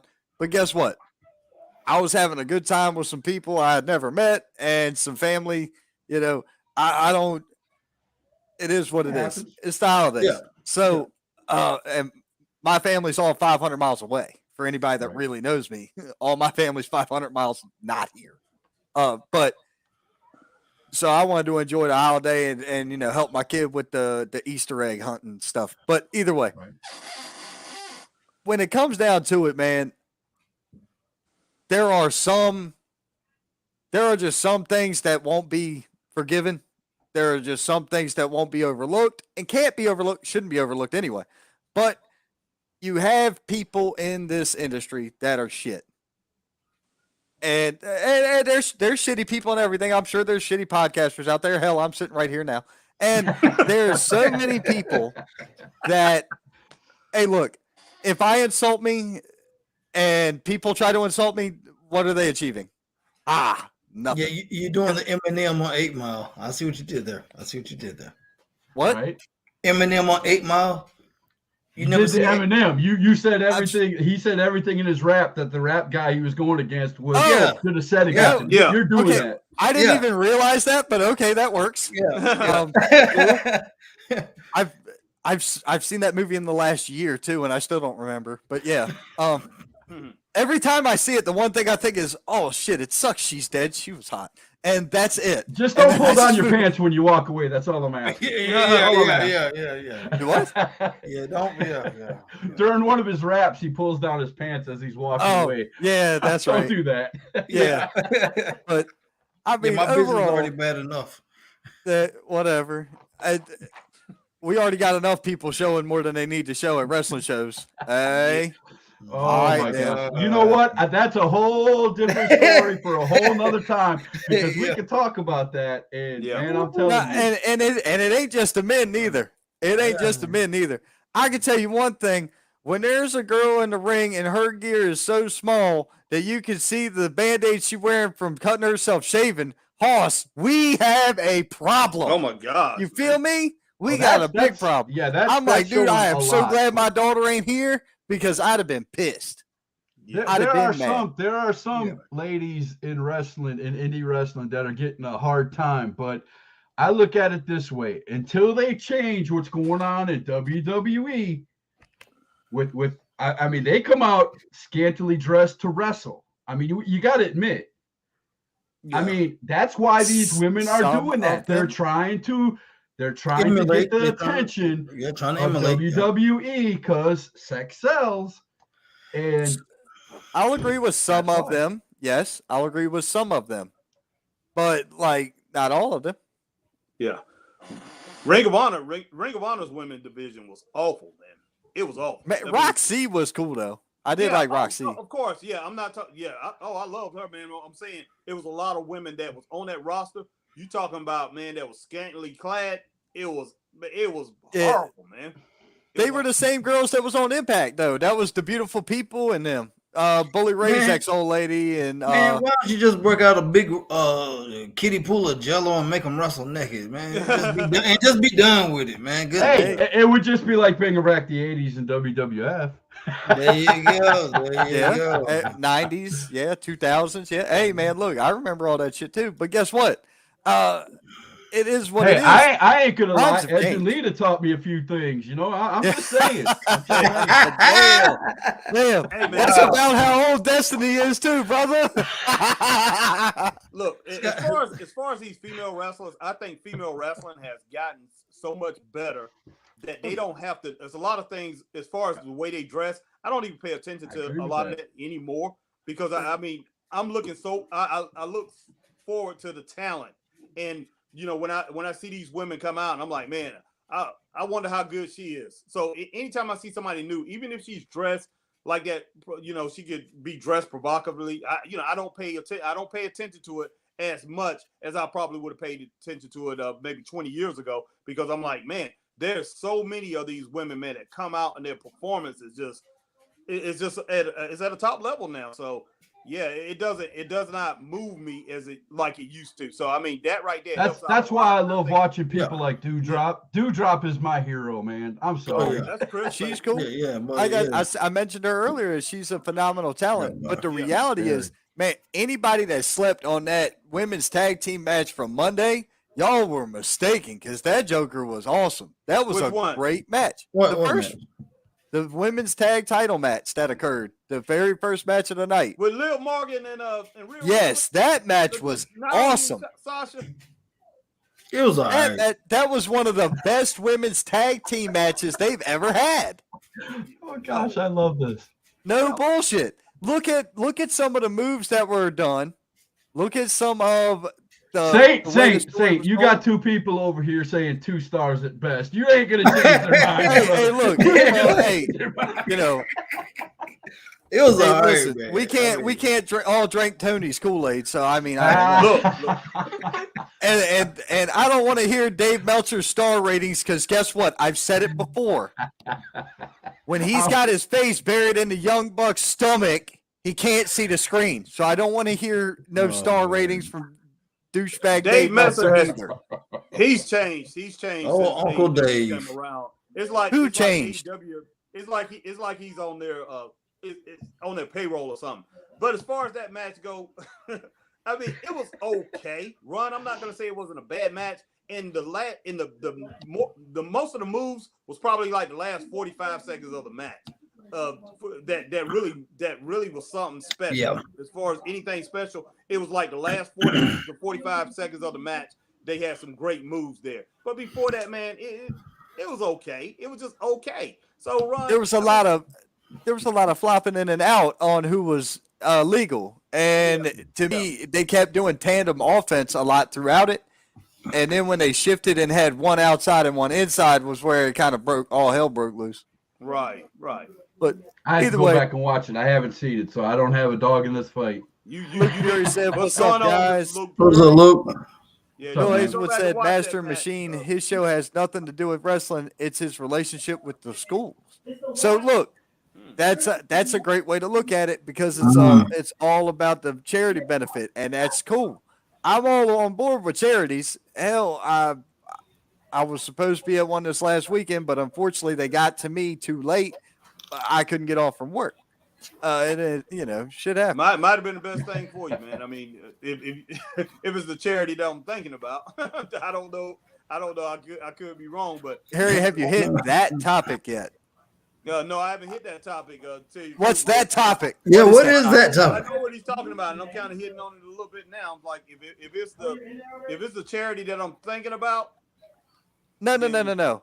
No, he talking about Luke. Luke said something Fury. about. I know, Luke Fury I know said, what Luke's Harry. talking about, but I'm saying just what I'm saying. If the charity that wanted you to work the charity is the same one that Luke was at, you lucky that you wasn't there. Just put it that way. Well, let me ask you this: was Luke at a racetrack on Saturday? Definitely, 100%. Oh, then it's the same show. Okay, all right. Ooh, yeah. Yeah, because I was supposed to go to that show too. And well, Chris, they wanted Chris there too. But yeah, we were supposed to go to that show. We wasn't at that show. Thank goodness we wasn't. So just put it that way. What the hell did I miss? Okay, you got to give us a little more detail than that. That Because you just I'm can't- confused. man. Because like, Look, I'm just gonna say it was not good. yeah, not good. That's at all. that's the Just put it that way. nicest way I can put it on air. And put it in the promoter that put it out there. I said I was gonna squash it because they thought I was gonna go on a straight up wrestling show and just pretty much just kill the show. And Which so, all right, we could have. yeah, we could have. I mean, we could have killed the show. We could have smashed it. Just put it that way. And I had a couple people that's close to us that actually wanted us to do that. But I talked to the guy who ran the thing, and I said, "Look, we're not going to say anything about it." And I talked to actually Luke Fury. I mean, Luke was involved in Luke. You're gonna have to talk to Luke yourself, Ron, and Scott. We'll talk to you about it when we off air. Yeah. I'm not. Yeah. I'm good. I got you. I'm good because I'm gonna end up seeing the promoter myself in a couple of weeks anyway. Yeah, you are. Yes, you are. So I mean, I told him already that I'm not gonna tear his promotion down. I'm just not gonna do it unless I said, I gave him I told him exactly what I thought about it, and I said, look, this is what I heard, and he gave me a whole different outcome of what actually happened. But I heard from Luke and I heard from a couple other people that I trust a lot, and they all said the same thing. So I believe Luke's account of it, but still, I'm giving that promoter a pass, man. I mean, I'm not going to get involved in that as far as trying to tear his promotion down. Everybody deserves a second chance, so let's go ahead and give him a second chance, man. Give him a pass and let him go on and keep doing his thing, and hopefully, man, his promotion builds up too. So, that's where I'm gonna leave it at. I'm not gonna be the one to dog him out here. Like I say, I mean, the conversations I've had with people, Yeah, I haven't had no conversations about the show over the weekend because I was busier than hell all weekend. Yeah. I spent most of Easter Sunday. I don't know what happened. But I'm always under the impression. I always tell people that, not every show is going to be to your liking. Not every show is going to be up to the standards of what you might think an indie show is. Now, I don't know what happened again, but sometimes, you think on paper it looks great. Oh, Put yeah. it in the ring and It's a train wreck. horrible. It's a Yeah, train well, wreck. Train wreck. just put it this way. It happens. Put it this This way. is probably not the only show you've ever went to where that's happened. Oh, Put it this no. way. If all three of us, if Chris and I, and Scott, your show, and Saint, your show, we all went the next day and we said something about that, a couple thousand people have been unheard about it by now. Well, it'd be more than that. Oh, Because, God. more and more Yeah. people talk after they hear. So, the reach. There had to be some positives that came out of the show. I know what show you're talking about. I'm not Yeah. going to name names either, but there had to be some positives out of that show. Well, the positive is there was money made for a cancer person, so we'll There call you it go. good, There you right? go. Yeah. There you There you go. go. Call it good there.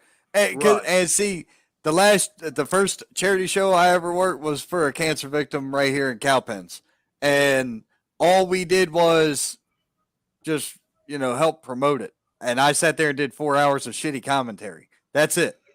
And then, but I met a lot of cool people. That's I met Bill Hazelwood, and I met just the Barbarian, Lodi. I met a shit ton of people. But and some poor little kid got sat on by Black Cat Deion Johnson, and Deion Johnson farted on him and shit, and it was hilarious. He did. He Oh, God. gassed him.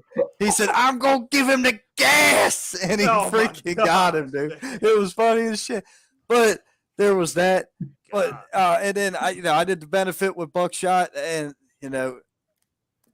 charity shows don't faze me. I really, as long as it I goes could to, say this. I could say place to this. go That to, same we good. company we're talking about did one for me when I was having my brain surgery, That's great. and it was a good show. It was a good show from beginning. That's Nobody showed up, and it wasn't their fault. That it was supposed to be on a Saturday, bad weather, and when it switched to Sunday, a lot of people couldn't make it, and jobs and whatever. But it was a good show. The wrestlers were awesome. So, and it was that same company. That's why I'm saying, Yeah. every once in a while it looks good on paper, but when you put it in the ring, it just don't work out. Yeah. So, And, once again, stuff happens, man, and once again, no ill will towards anybody or any company. Right, right. Yeah, of course. Yeah. I'm sure there's companies I'll never step foot in. I'm sure there's companies y'all never step foot in. It is what it is. But the point is this. I just don't see, back to the original point of all this, I don't see where it's going to help AEW as AEW to combine forces with another company. No more than it's going to help on the local independent level, maybe. The problem with that also becomes now the budget's higher, so now the ticket prices go up. Your average indie wrestling show is $10 general admission, right? Yep. You agree? All right. Some shows charge $20 for the first 2 rows. Yep. First two rows selling out, or well, regardless, whatever. But you got to figure it like that too. The higher your talent count, the more the bill's going to be, unless you got sponsors and you really don't give a rat's ass. Yeah. If you got sponsors, you don't care about nothing, no way. Yeah. You could care less whether the show draws a dime, as long as you had sponsors and you didn't lose your butt. It doesn't matter. So that becomes a whole nother conglomerate. Yeah, you still can keep the prices the same, as long as if you drawing more people and you got a bigger venue. Your volume takes care of your payroll. So the volume is going to take care of that. So it depends on the size of the venue, Harry, because I'm telling you flat out. True. That's what I said first. The venue has to be bigger. Because you have some places like, say, they might hold 300 people. So if you have a place that only holds 300 people, and you invite, say HWA and Uprise hook up together. Now Uprise is in Hendersonville. Your Armory, yeah. Then Armory. So if you Uprise and HWA both, they're both great. They're both great if you ask me. Uprise they're on a high level. But if you put those two together and say they meet in the middle and have a show, I think they can draw like 1,000 people. But I don't know how much. What do you think the Army will hold, Chris? 700 people? At least 700. Yeah, anywhere 700 to 800 people that Army will hold. But HWA could come down there now. Janet Baldwin, who runs Uprise, said they haven't sold that thing out. Now, me and Chris, we've seen that thing packed out a couple times. We've been down there, really packed out, and it wasn't a sellout. But if HWA come down, now HWA can come down there and they can add a couple hundred people. To come to that show, not really. Let me say 100 maybe come from Rutherford. But if people hear about their reputation and hear about the wrestlers they have, I think they could draw a couple hundred people more to that place. And the Janet Baldwin draws exactly what she usually draws. We've seen 300-400 people down there. If she draw that, say if she draw her top, you got a couple of thousand. Yeah, exactly. Then you're gonna have a decent sized show, and you're gonna have a nice payroll. Plus, like I said, Janet Baldwin does have all the sponsors. Her sponsors usually take care of her show almost. So right. So and that's all well and good. Yeah. So let's put this into perspective. We've all been to the Unifier House. Yeah. Mm-hmm. 300 to 400 people peak, right? That's the best you go get in there. 400. Yeah. 400. Okay, 400. Yeah. Now you need to find a venue bigger than that in Spartanburg. What you got? You got Spartanburg Memorial Auditorium. Yeah. How much does that cost? A good bit. I can go through my notes, but I think that place was $7,000. Yeah. Yeah. Okay. All right. So yet again, I need you to tell me 7,000 tickets or $7,000 just to rent the venue. That's 700 tickets guaranteed. Yeah. That you got to have out the door. That's not including front row, and that's not making any money, and that's not paying your locker room. So now you need a locker room that can draw 700 people. Locker room that can do it is going to cost you probably another $2,000. Yeah. $1,500. You're looking at $10,000. But You're looking at okay, $10,000 investment. But right? Still, and that's to make a dime off of it. You're talking $10,000. My point was that if you combine the greatest shows here? Maybe you might be able to walk out of there with a little bit of change in your pocket. Yeah. But if you don't have sponsorship on it, and if you don't have it advertised to the I hill, can tell you right now, right out. off the bat, I see no problem if PWX and PWF combine their efforts.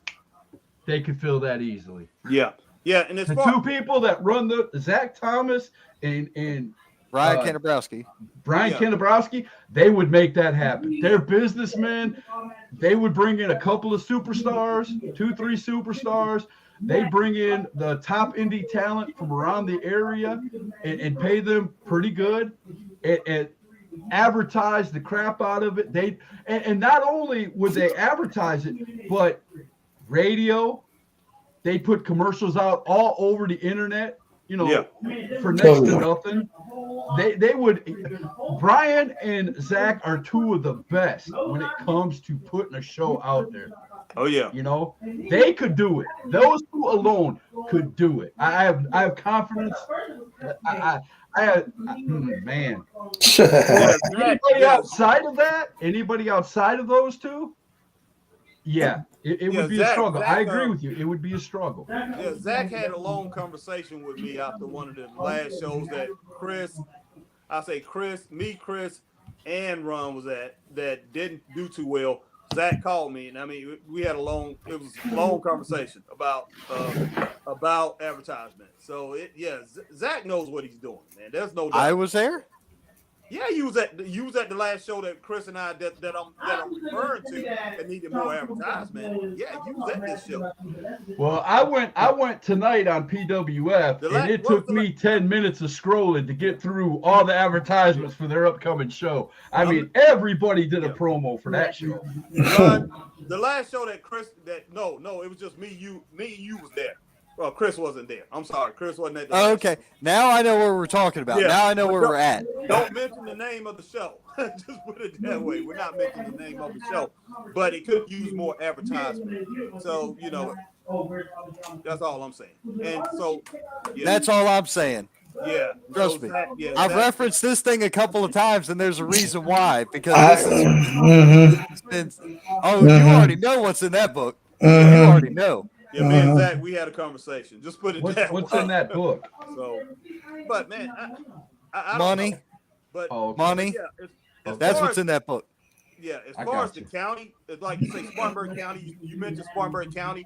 I mean, we don't know the price what Broome High School charged for the gym. We don't know what Dude. Spartanburg High School charged. Spartanburg and Dorman probably A they're huge. grand. They probably Broome charge is more. like a grand. Yeah, Broome okay. is Yeah. like a grand. I feel Okay, so then what would Spartanburg or Dorman be then if they're a grand? be more probably. Probably more. And guess what? Yet again, still places that you've got to have a ticket quantity and at a price enough to pay for itself Yeah. and make money. Yeah. Look, great wrestling shows aside, all right. My new slogan is now, I treat the business like a business, because if you don't work it, it's going to work you. Yeah, That's my new all right, look, do you see this? that's all you slow. That's it. That's where it is. That's in the veins, because I'm telling you what I've seen. I've seen so much crazy shit that it's like, nope, back up. I know I've seen what works. I've seen what doesn't work, and there's a lot of shady shit that happens. But guess what? You're with that like I am with something. Give me something to invest in. Yeah, Exactly. Okay. I'm Yeah. going back to being a fan. If you're not going to invest me, if you're not going to put promos out, if the only thing you're going to do is put a poster up, hashtag truth can't back that anymore. I just can't. Okay, look. You got to put some work into your There's no show. doubt. Put some Okay, work. Janet Baldwin. Okay, she was up in, where she works, Chris. They don't do their shows there. They do them down in Henderson. Yeah. Now she was at home at where she works. I think that's Weaverville where she's Yeah, Weaverville. working. She was at the high school, and one of her kids plays soccer or something like that. Grandson or whatever plays soccer. the coach, he told him, they told him that, my grandmother, has runs a wrestling organization. So the coach went over there to Janet and talked to her about coming to the show. And he talked about the last show that they did there. And that show, and they pulled 688 people. And those was teenagers from the high school. And that's not including the parents and things like that. 688 kids from high school went to that show. So if you have a high school, you got a high school show, why not focus your advertisement that, hey, we bringing a wrestling show to these kids in the school. Talk to the principal, talk to the coaches or whoever it is, and talk to them and talk to the president. I mean, whoever the student body president is. Find the most popular kid and have them promote your show. Have your show promoted in the high school. Get some of the high school kids out there to see this show, and you're gonna get a lot of their parents and things like that. So it definitely can work. So you have to look at both ways. Don't just think, cause okay. So since we're gonna go over into the local high school, I'm only gonna get my people from my show, and then if I combine with another show, we only gonna get them. You have got to. You can't be afraid. You can't be afraid to lose. You got to believe that you're gonna succeed and get other people to come to that show. No ands, ands, and buts about it, man. You got to believe that you're gonna having confidence in a product is one Oh, thing because I hate to break it to you. There's shows that have been running here for 10, 20, 30, 40 years and still draw, and they still draw whatever. That's on them. But we're not talking about a show like that drawing this number of people. We're talking about you're talking about putting on a spectacle here. Not what they do on the average, because what they do on the average ain't gonna cut it. Of course. I hate to break it to you. Of course not. All right, big time wrestling. They do pretty good here. As that one year they kind of failed miserably, but other than that, for the most part, they do pretty good here, right? Yeah. All right. NXT was baller in the same building.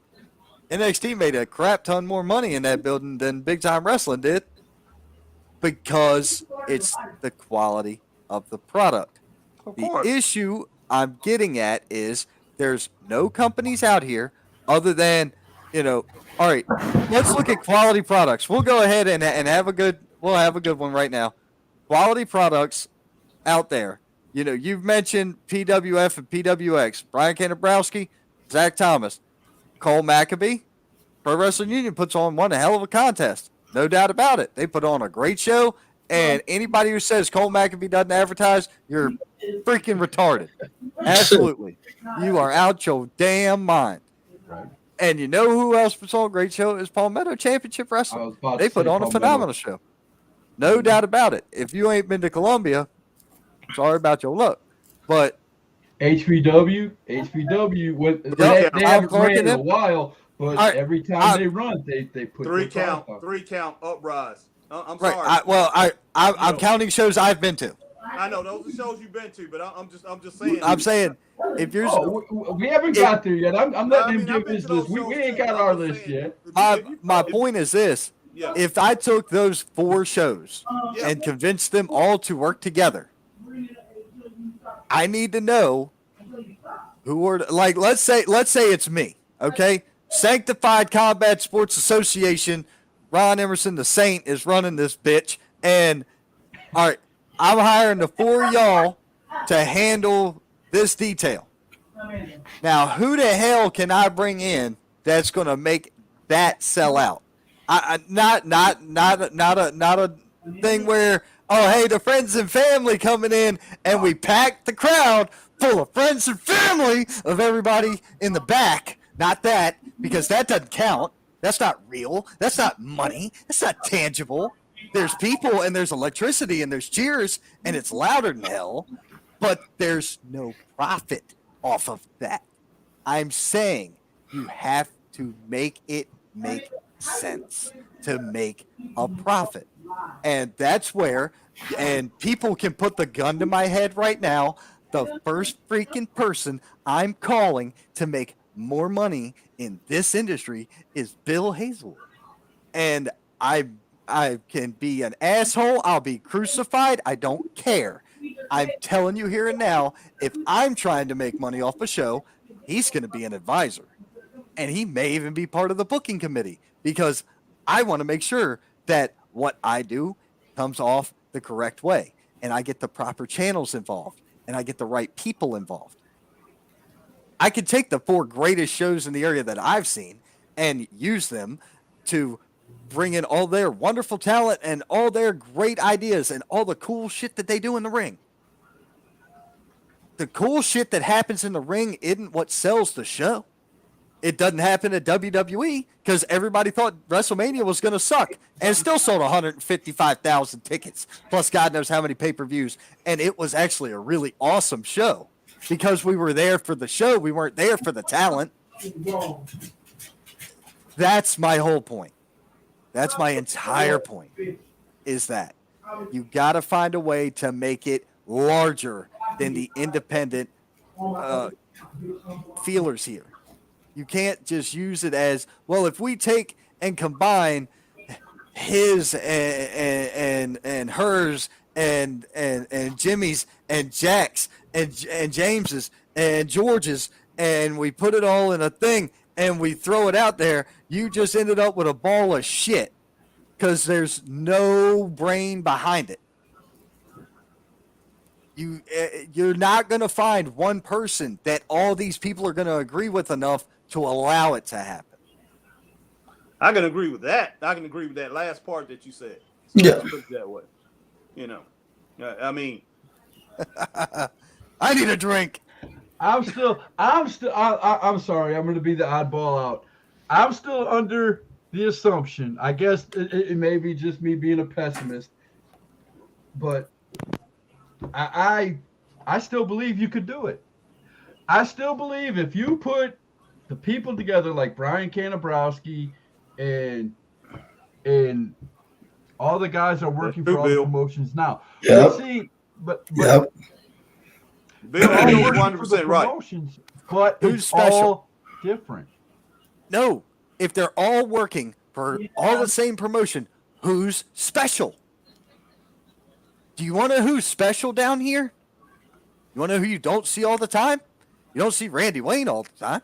He's a hell of a wrestler. You don't see him. You know who you don't see all the time? You don't see Chad Lyle all the time. Or shit, Gunner. You don't see Gunner all the time. He wrestles for a couple places, but he don't wrestle everywhere.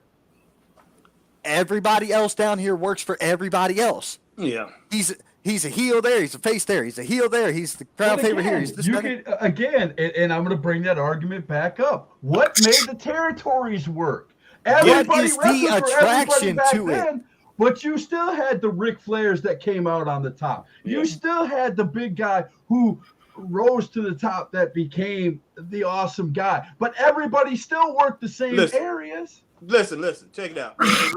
And Ron, and you know, I'm gonna agree with Scott on this part because you know, I can go and I can tell you what, there's people that work some doggone, I mean some crap houses, man. I mean, I'm talking about, when I'm talking about crap houses, I'm talking about working in some barns, man, where they had, you know, worked in a barn and they had 6,000, 7,000, 8,000 people in places that look like a barn. It was just, you know, just pretty much gravel on the ground or whatever, or horse manure or what that, not horse manure, but you know what I'm saying. But, you know, whatever the crap they were hole in the wall wrestling places. Yes, and they solely out.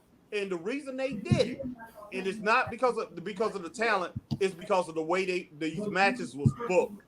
So booking has a lot to do with it. You get somebody that's a dynamic booker that's around here, and they put together the right matches, because you can have all these guys wrestling at all these different, you know, working for everybody else, like Bill was talking about. But if the booking is not good, it's not gonna matter. It's not gonna matter, because I've seen some good cards that me and Chris mentioned, and the booking was all screwed up. And if that booking is messed up, man, it's not gonna matter who's there if you don't have good booking. That's all it is to it. Booking meant a lot back in the day. It really did. It really did. If you go back to WCW and I don't know when you start watching WCW, but right after Crockett had Crockett Soul in '89, and they still had a lot of talent there. but the booking was so awful. When Bill Watts came in, then they had the guys behind him. It was awful, man. Do you remember when the ring used to spin on their TV show? Real Oh slow? yeah, yeah. All right, that's when I started watching WCW. So how god awful an era was that? Oh yeah. I've seen it from the dumpster and the clowns and all that shit all the way to now. Oh yeah. But what I'm getting at is this. I'm just saying, with all these shows and all the talent that's here, who's special? It's hard to see. Look, Jake Jacobs is a wonderful person. I've met him. I've hung out with him. At shows. I've freaking introduced him a handful of times, and I've watched him work. He's a great worker. John Matthews, great worker. Chase Emery, great guy, great worker. Luka Daniels, love the kid, great worker. The best I've seen. What? You ain't bullshitting. They are some of the best workers here. But Yeah, how many we done been to, Chris? but what I'm getting at is, if you could go to your local show 10 miles from your house for $10, why in the blue hell are you going to travel and pay more for a ticket when you already get to see it? What makes it special? Yeah. I'll give you case in point. I met a young lady at a wrestling show not long ago. My wife and I talked to her. Very nice young person. And I say young because she looks younger than I do. And anyway, my point about her is this. On a Saturday night, do you realize that she drove 3.5 hours from somewhere in North Carolina to go see this wrestling show? Ooh. My buddy and I'm not going to name names. If he's still listening and he wants to chime in, he's probably not because he's in bed for work tomorrow, which I need to be as well, but it's okay. If he said, damn, she must have drove past about 12 different wrestling shows just to get to that one. I said, you're right, but how many of them were good? He goes, well, you freaking got me there, don't you? I'm like, well, that was just my point.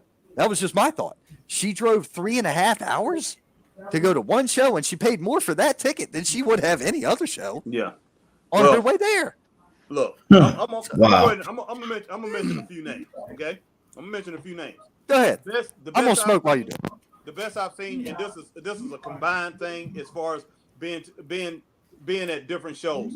The best I've seen so far is 3 Count. 3 Count, in my opinion, is the best I've seen.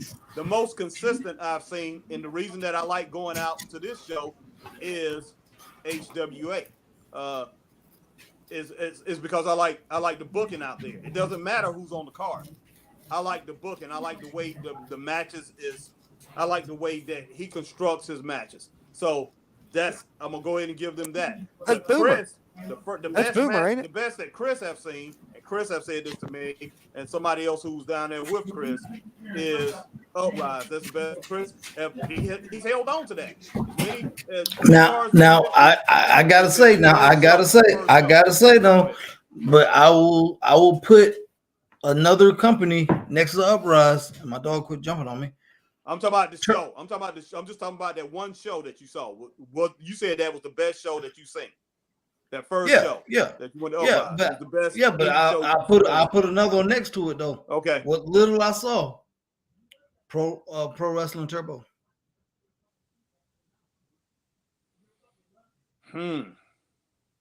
Yet another place I need to go visit.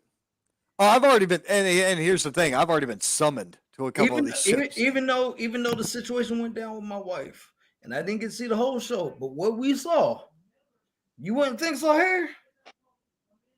Man, look. Had several years to get it right. Yep. Several But years to get it right. that's a lot of shows. That's a lot of shows. I mean, Oh, like yeah, you some of said them. that earlier. There's a ton of shows that's worked 20, 30 years. Some have got it right, some haven't. Yeah. There's 2 shows that are new just this year, and last couple years that have been coming up. Some of them have their points that work, some of them have their points that don't work, and it is what it is. But the thing of it is, I try not to be disrespectful of nobody. So I'm cool with the conversation the way it's going. We ain't gonna bury a particular promotion. I'm Yeah. not doing that. I mean, No. there's enough burial grounds around here anyway. But yeah, that was a cheap shot. It's okay. But there's a lot going on in the area when it comes to pro wrestling. And I've guys like hell, we tried to stay away from indies, and we get into it in the last segment of the show, and that's fine. Yeah. But the reality is, it doesn't matter where you go, because for the most part, the same dudes is almost at every show. Still, even the ones y'all are mentioning, still a lot of the same characters. Zuka King, I'm fairly confident I've seen him at a different show other than the ones up there in Greenville and North Carolina. I think like the only people that are he works a lot of Tennessee. He works Does a he? lot of Tennessee is his. Yeah, he works Tennessee hard. He's like, a lot of places. Vegas, Savage Kincaid. I've only heard of him being at HWA, but apparently he was at another show in like Greenville or something, right? He goes Battle to- Zone and 3 count. Yeah, Battle Okay, Zone and 3 count. Let me finish that little thing about Turbo, and because Chris Go ahead. asked me to do what okay. Now, as far as Turbo, great promotion, man, very exciting, and people packed the house for that thing. Yeah, they got a strong following. They have a Just strong like following. me, you, and Jimmy Ward was there, and all three of us was talking, and I asked you a question, and you asked Jimmy the same thing. I said, Chris, is it the wrestling or is it the atmosphere? That place was so loud and was so rowdy, I could not even concentrate, and they had so many people in the ring in the few matches that we saw. So, but they have it's very good. It's just put it like this: it's very good. But man, I have What? Let's say. Uprise. No, it haven't stopped, Bill. All right. No. Or is he talking about a different, like, is there more than one Uprise? No, I just know the one. No, I just Bill. know If the they one. stop, that's just new news. That's news that I Because I just Yeah, saw. if they have stopped. I didn't hear I just about saw it either. Janet. Yeah. That's Janet's, right? Yeah, I we just just saw saw her. Janet. We saw Janet last week, me and you. Last week or the week before. And I talked to Janet, and no, they're still going. And they have a show. They have a show in May. They got a show coming up May the 13th. It's second week of May. They got a show coming up. So no, they did stop for a while there. I mean, they was gonna reorganize and all that, but it's done changed around. But hey, Bill knows a lot, so Bill might know something that I don't know. So I have no idea. Yeah. So, I mean, he might know something that we have no idea. Oh. But back to your point. We are going to have to get together and have a show. And I think people would enjoy watching this because all four of us go to different shows, local shows in different areas. I would like for each one of us to put together a top 20 of who we think are the best performers in our areas that we go around to. And I want to see how it varies between us four. Well, That would be so I would dare say a lot of people will end up on all of our lists. That's true. That's the point. I think that's the point that Saint was trying to make a while ago is we're going to all these indie shows and it's the same characters going to each show. But my question to break that down even further is it's not the whole roster though. It's like 5 or 6 at each show that are actually getting the people to come. It's those 5 or 6, and we've mentioned them, the Chase Emerys, the wrestlers like that are getting you to go to the shows. If we really break it down, and I don't want to make anybody upset out there because I've got a ton of wrestling friends, but if you're going to be honest, if you look at a lot of these rosters, there's only like 5 or 6 on each roster that are actually getting people to come. The rest are, and I don't mean to be making anybody upset, but they're filler. They're filler. Yeah. They're up and comers. They have they're just getting the potential. or they've been there for 30 years, and they're not going to make it to the big show, but they're great workers, and they show up and have a good show. You know what I'm saying? Harry mentioned something the other night when they were on, and I said at the end, I said, well, I'm honest to a fault, and that's what makes me an asshole. And then Harry said, you're right, man, and that's straight up. And I'm like, well, hell, now I'm the straight up asshole. That's even better. But the truth of the matter is that's been my point. let's look at it like this. If I asked you to name the number one, the best character, that's all I'm talking about is character. The best character wrestler here in the Carolinas, and you don't say Jackson Sane, you're smoking fucking crack. There's no lie. I won't use that language, but yes, I will agree. I will agree. Jackson Sane, all you got to do is go back. I did a show with him a couple of years ago where he did a 5-part series to show how his character became Jackson Sane. Watch them 5 promos, and boom. His new character work is gold. The new promos are phenomenal. I love it, dude. And that's another guy who, if he texts me and says, "Hey, I need something," we're good. I got an idea for you. You know what? I'm looking at this at the bottom of the screen. I'm going to say this about Bill Hazelwood. And I love Bill Hazelwood. I sat next to him at Pro Wrestling Union for like 3/4 of the show, the last Pro Wrestling Union show, and I had a blast. I had him sitting next to me on this side, and I had the guy who runs 3 count or helps run 3 count on the other side of me, and I was listening to both of them. They were both, just throwing info in my ear, man, and I was loving every minute of it. But Bill Hazelwood, see, he asked questions like this. Yeah.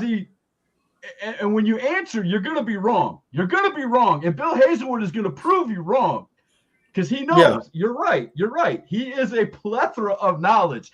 But this is a lead-up question. I don't care what I could say 5,000, and he's going to say, nope, because let me show you this. And then he's going to have a scenario where you're wrong. He's not smart. But I want to see where this goes. Well, I think he's asking on the indie scene. As far as the indie scene. I would say 150. I'd say 150 and up. 125 is okay, but 150 still is it's a decent crowd. But a good crowd to me is 200 and above. So, I mean, that's. I would say at least 200. I agree. Yeah, I would dare. Yeah, I would go about 2. Yeah, I'm going 200 as a good crowd. A decent sized crowd is 150. If you're gonna make money, you better pull 200 people. Yeah. Now, I'm saying when I say 200, I'm talking about without pulling any big names. Without Matt Hardy's, Nikita Koloff. We're talking a regular, everyday. Our average independent show, 200, 250, anything above that, you're killing it. Yeah, no doubt. Would y'all agree? Okay, cool. Agree so we're going to stick with that. We're going to stick with that number at 250. And watch Bill say, something like 75 or something crazy and prove no, why. He's not. I doubt that. Yes. Jax's character is so strong that it works at any show. That's true. All right. Now, Bill did follow up, as y'all predicted. How much do you think it costs to run a show? Now, Bill, hold up.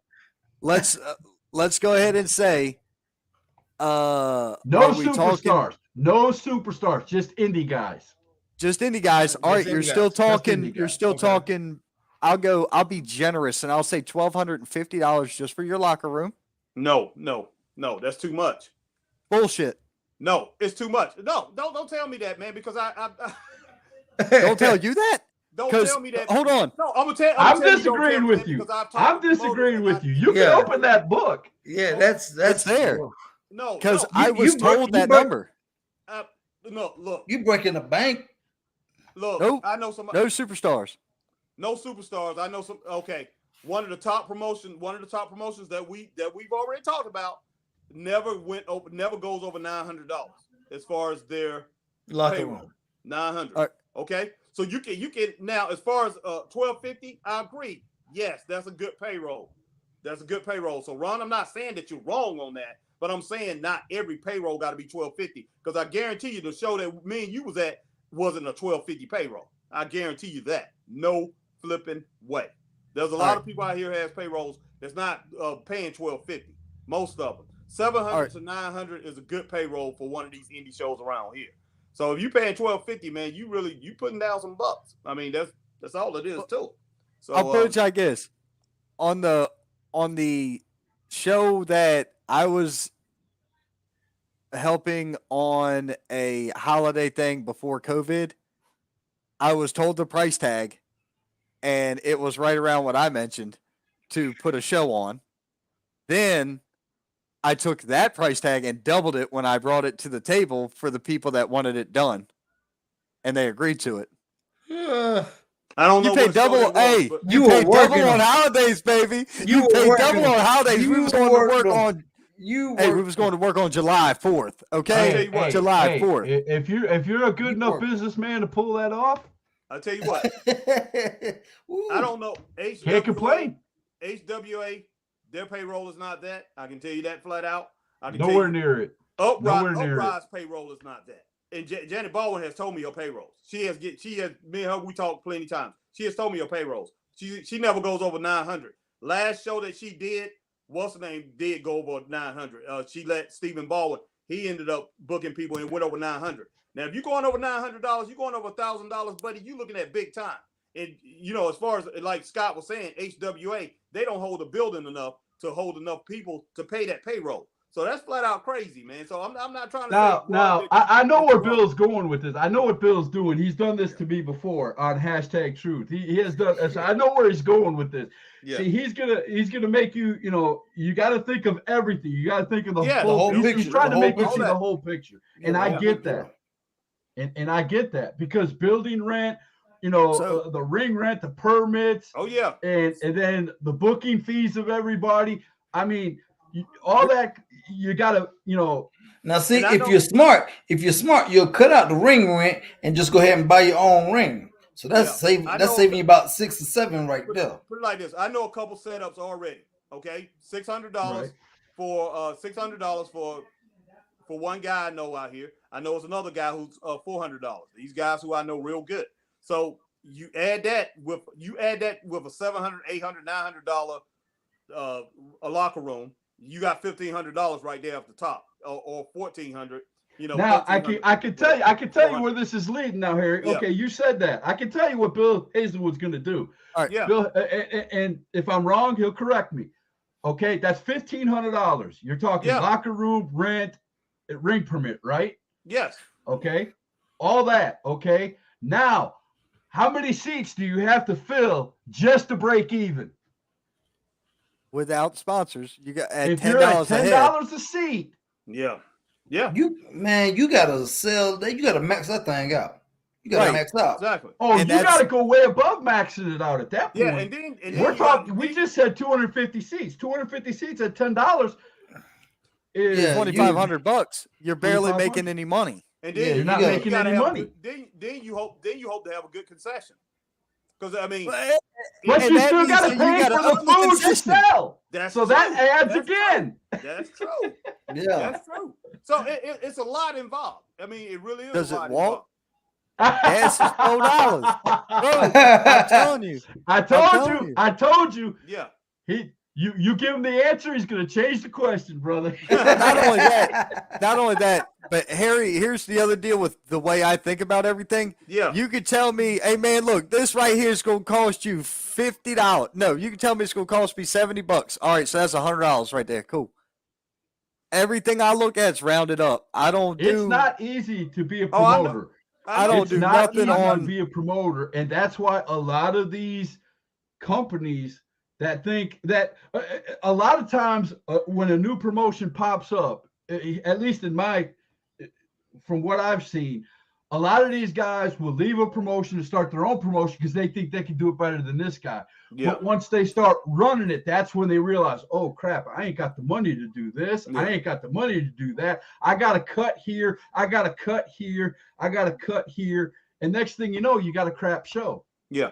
And that's why people are making fun of you. But yeah, as far as what Ron was saying, you know how he round things off, it's better to go high than to go low. So I agree with everything you're saying, Ron. Yeah, it's better to go high and think like that. If you running your own promotion, you know, I need to put $1,200 aside for my locker room. Yes, and then you hope to get But a just small imagine, locker room, but Harry, we're pretty talking small. a regular, I'm 100% we're on that. talking a regular show. That's not even adding a name. If you Yeah. add a name, God Yeah. damn. Yeah. Oh, Oh, beautiful. Beautiful. Man, Bill. But you know, Jesus Christ. like Why isn't like he on you- here? Why isn't Bill in here with us? Like fucking really? Yeah. right? But Jesus. that's what I'm talking about, you know. And I agree with everything Bill's ever said to me. At first, I didn't. When I first started #Truth, me, him, and David Cody would go, you know, because I was thinking, man, as a fan, you know, I'm paying $10. I'm going to the show. I didn't know the ins and outs of everything like I do now, you know, 5 years Right. later. Yeah. But I've had a lot of guys who have sat me down and taught me a lot about, you know, what it takes to run a show. I mean, I have to give a special thanks to Joey Godfrey of HWA. He has sat me down and taught me. He's called me many a times after I've done a #Truth and said, Scott, you don't know, you know, I don't. He has told me straight up, Scott, I don't have the budget to run a PWX. I have a budget to run HWA. Right. So this is how Yeah. I got to run it.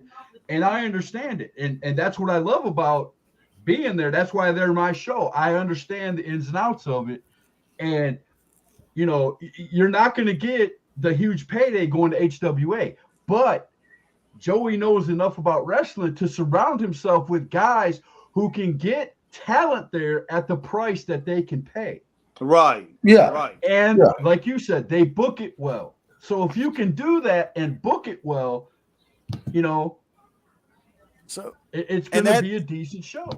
you know, it's interesting that you bring that up because it circles all the way back to a point that was brought up way earlier in the Yep. show Yep. by Harry. So the show's come full circle, and we're in the closing segment anyway, fellas. In Right. case you Oh, didn't yeah. get the message, I'm telling you now, we're getting Oh, ready yeah. to go home. So listen, Yeah, my wife is like, "What's going on?" yeah. mine's probably like that asshole is so freaking loud. I'm trying to sleep. I'm sure it is. Yeah. I don't know. My Mine's kids are cool. behind me in their rooms, but it is what it is. And the bedroom's the other side of the house. Anyway, listen. So here's the thing. No, you're fine. Why in the world? Oh, I hear. I heard that shit. That's my daughter. That's my daughter. Oh, Okay. Yeah, my daughter's on TikTok live, like literally in the next room Okay. over. Okay. oh, Okay, I got got you. you. So when you're coming out the gate as a brand new show, brand new promotion, whatever, you're going to have a big pop in the beginning, even if it means bringing in not a superstar, but a high caliber talent of the area to get your base audience, because the initial Yeah. investment in this is what's going to kick you in the teeth to begin with. And the look, do you guys know anything about ROI? Do you know what ROI is? ROI stands for return on investment. Yeah. Oh yeah. All right, so I look at everything as ROI. If there isn't an ROI, there isn't a I involved. As in, I'm not in it. Because Boy, I'll tell you what, if I thought about things like that, #Truth would have been shut down a long time ago. So, all right, no. That's a little bit. That's a little bit different Yeah. because that's a labor of love and that's passion, Right, and it's right. that's not Yeah. breaking the bank, right? Yeah. Yeah. We're not talking about our StreamYard accounts that cost us $50 a month or whatever. Right. Yeah. Who gives a shit? I blow that on dinner for me if I go out. Okay, let's be like, and none of us are any different. If Yeah. any of us went out to eat, we spend up to $50 on a meal. So I go out to eat a Yeah. couple less times a month, and I get to do my podcast all month and piss off everybody. So instead of going to one building one time, making a bunch of people mad, I get to do it universally from here in the comfort of my own home. While eating bologna sandwiches. I still ain't eating that shit. Sorry, bud. Hey, don't knock bologna sandwiches, man. I'm just Man, saying. I'll go grab a pack of ramen before I go grab a bologna sandwich. Man, Chris, you Boss. haven't eaten a bologna sandwich, man, since you was 8, boy. Man, you crazy. I've moved up to turkey now, Nah. man. I got better taste. The reality is, dude, I don't generally eat a lot anyway because of a lot of reasons, but I just in general don't I'm eat a staying lot. quiet in this conversation. Yeah, that one. But I do either drink way, diet soda though. Hey, Yeah. Yeah, I damn sure- runs on that Michael Jackson tip. Michael Jackson said if they had a pill and it had your whole meal in it, that's all he would take. He don't like eating, so Ron's on that tip right now. So No, it's more like I sit at a desk for 8 to 10 hours a day, Yeah. and I don't get up and walk a lot. So, while Scott, you and I are good friends, we're not that good of friends, right? Hey, speaking of walking, I'm gonna go walking tomorrow. I'm off work, so yeah. Well, you just but crazy. I'm saying my thing is you got to have an initial pop to get the crowd there, and then you're Yeah. going to lose the fans that just it ain't their bag, and then Yeah. you got to have it be consistent and something that makes sense for people to keep coming and keep enjoying and keep watching. But the whole dicked up thing here is in this area, it's already so oversaturated. It's gonna be hard to do something different. Unless you have the monetary backing of a company that like a big time, you're wasting your space. You're wasting your breath on doing the next big territory. Now look, yeah, we can start another backyard promotion and shit, probably make, a couple $100 a night, and the heads of the table could go out to eat at a nice joint and drink a couple pitchers of beer and go on home, and then you're done until the next show, because when your sponsorship money kicks back in the next month. But other than that, it's over. There isn't. It's not there. It's not there.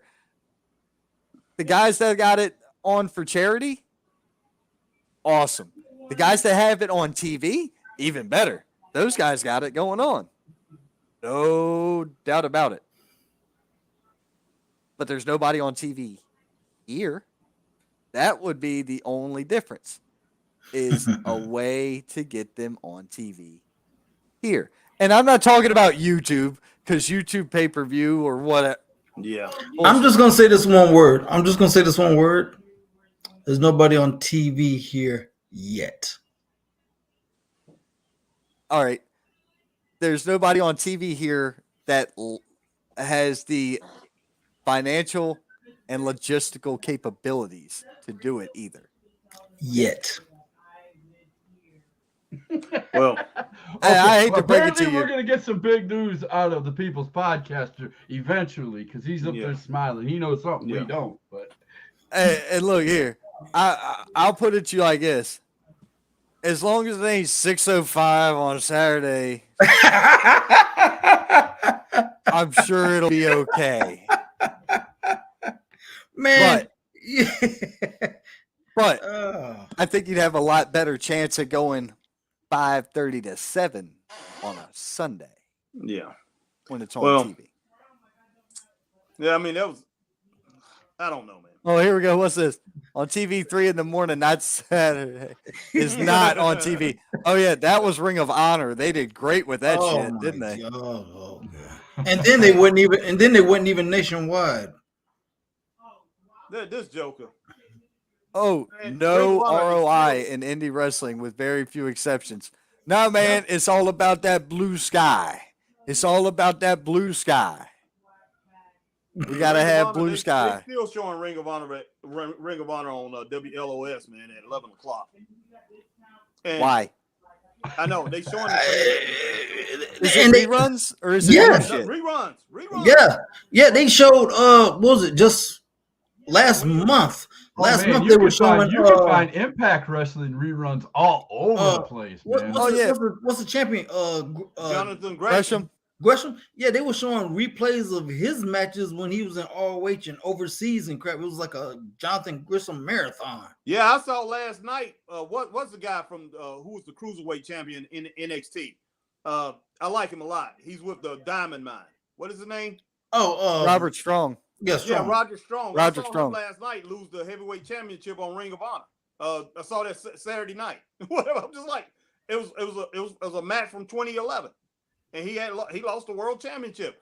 I'm like, man, what is this Tony Khan doing? Now he owns that thing, right? What is Blue Sky? You made a reference crazy. to Blue Sky, so is he now. What is Blue Sky? All right. Blue Sky, in essence, look at it like this. Tony Khan bought Ring of Honor, right? Yes. Yeah. There was no Blue Sky in Ring of Honor. blue sky is profitability.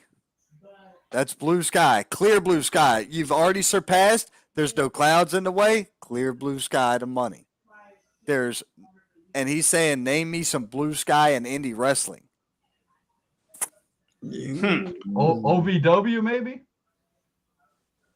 I don't know. You gotta own everything. That'd be the only Real value. That'd be the only one off the top of my head that I could think of. Of Real true value.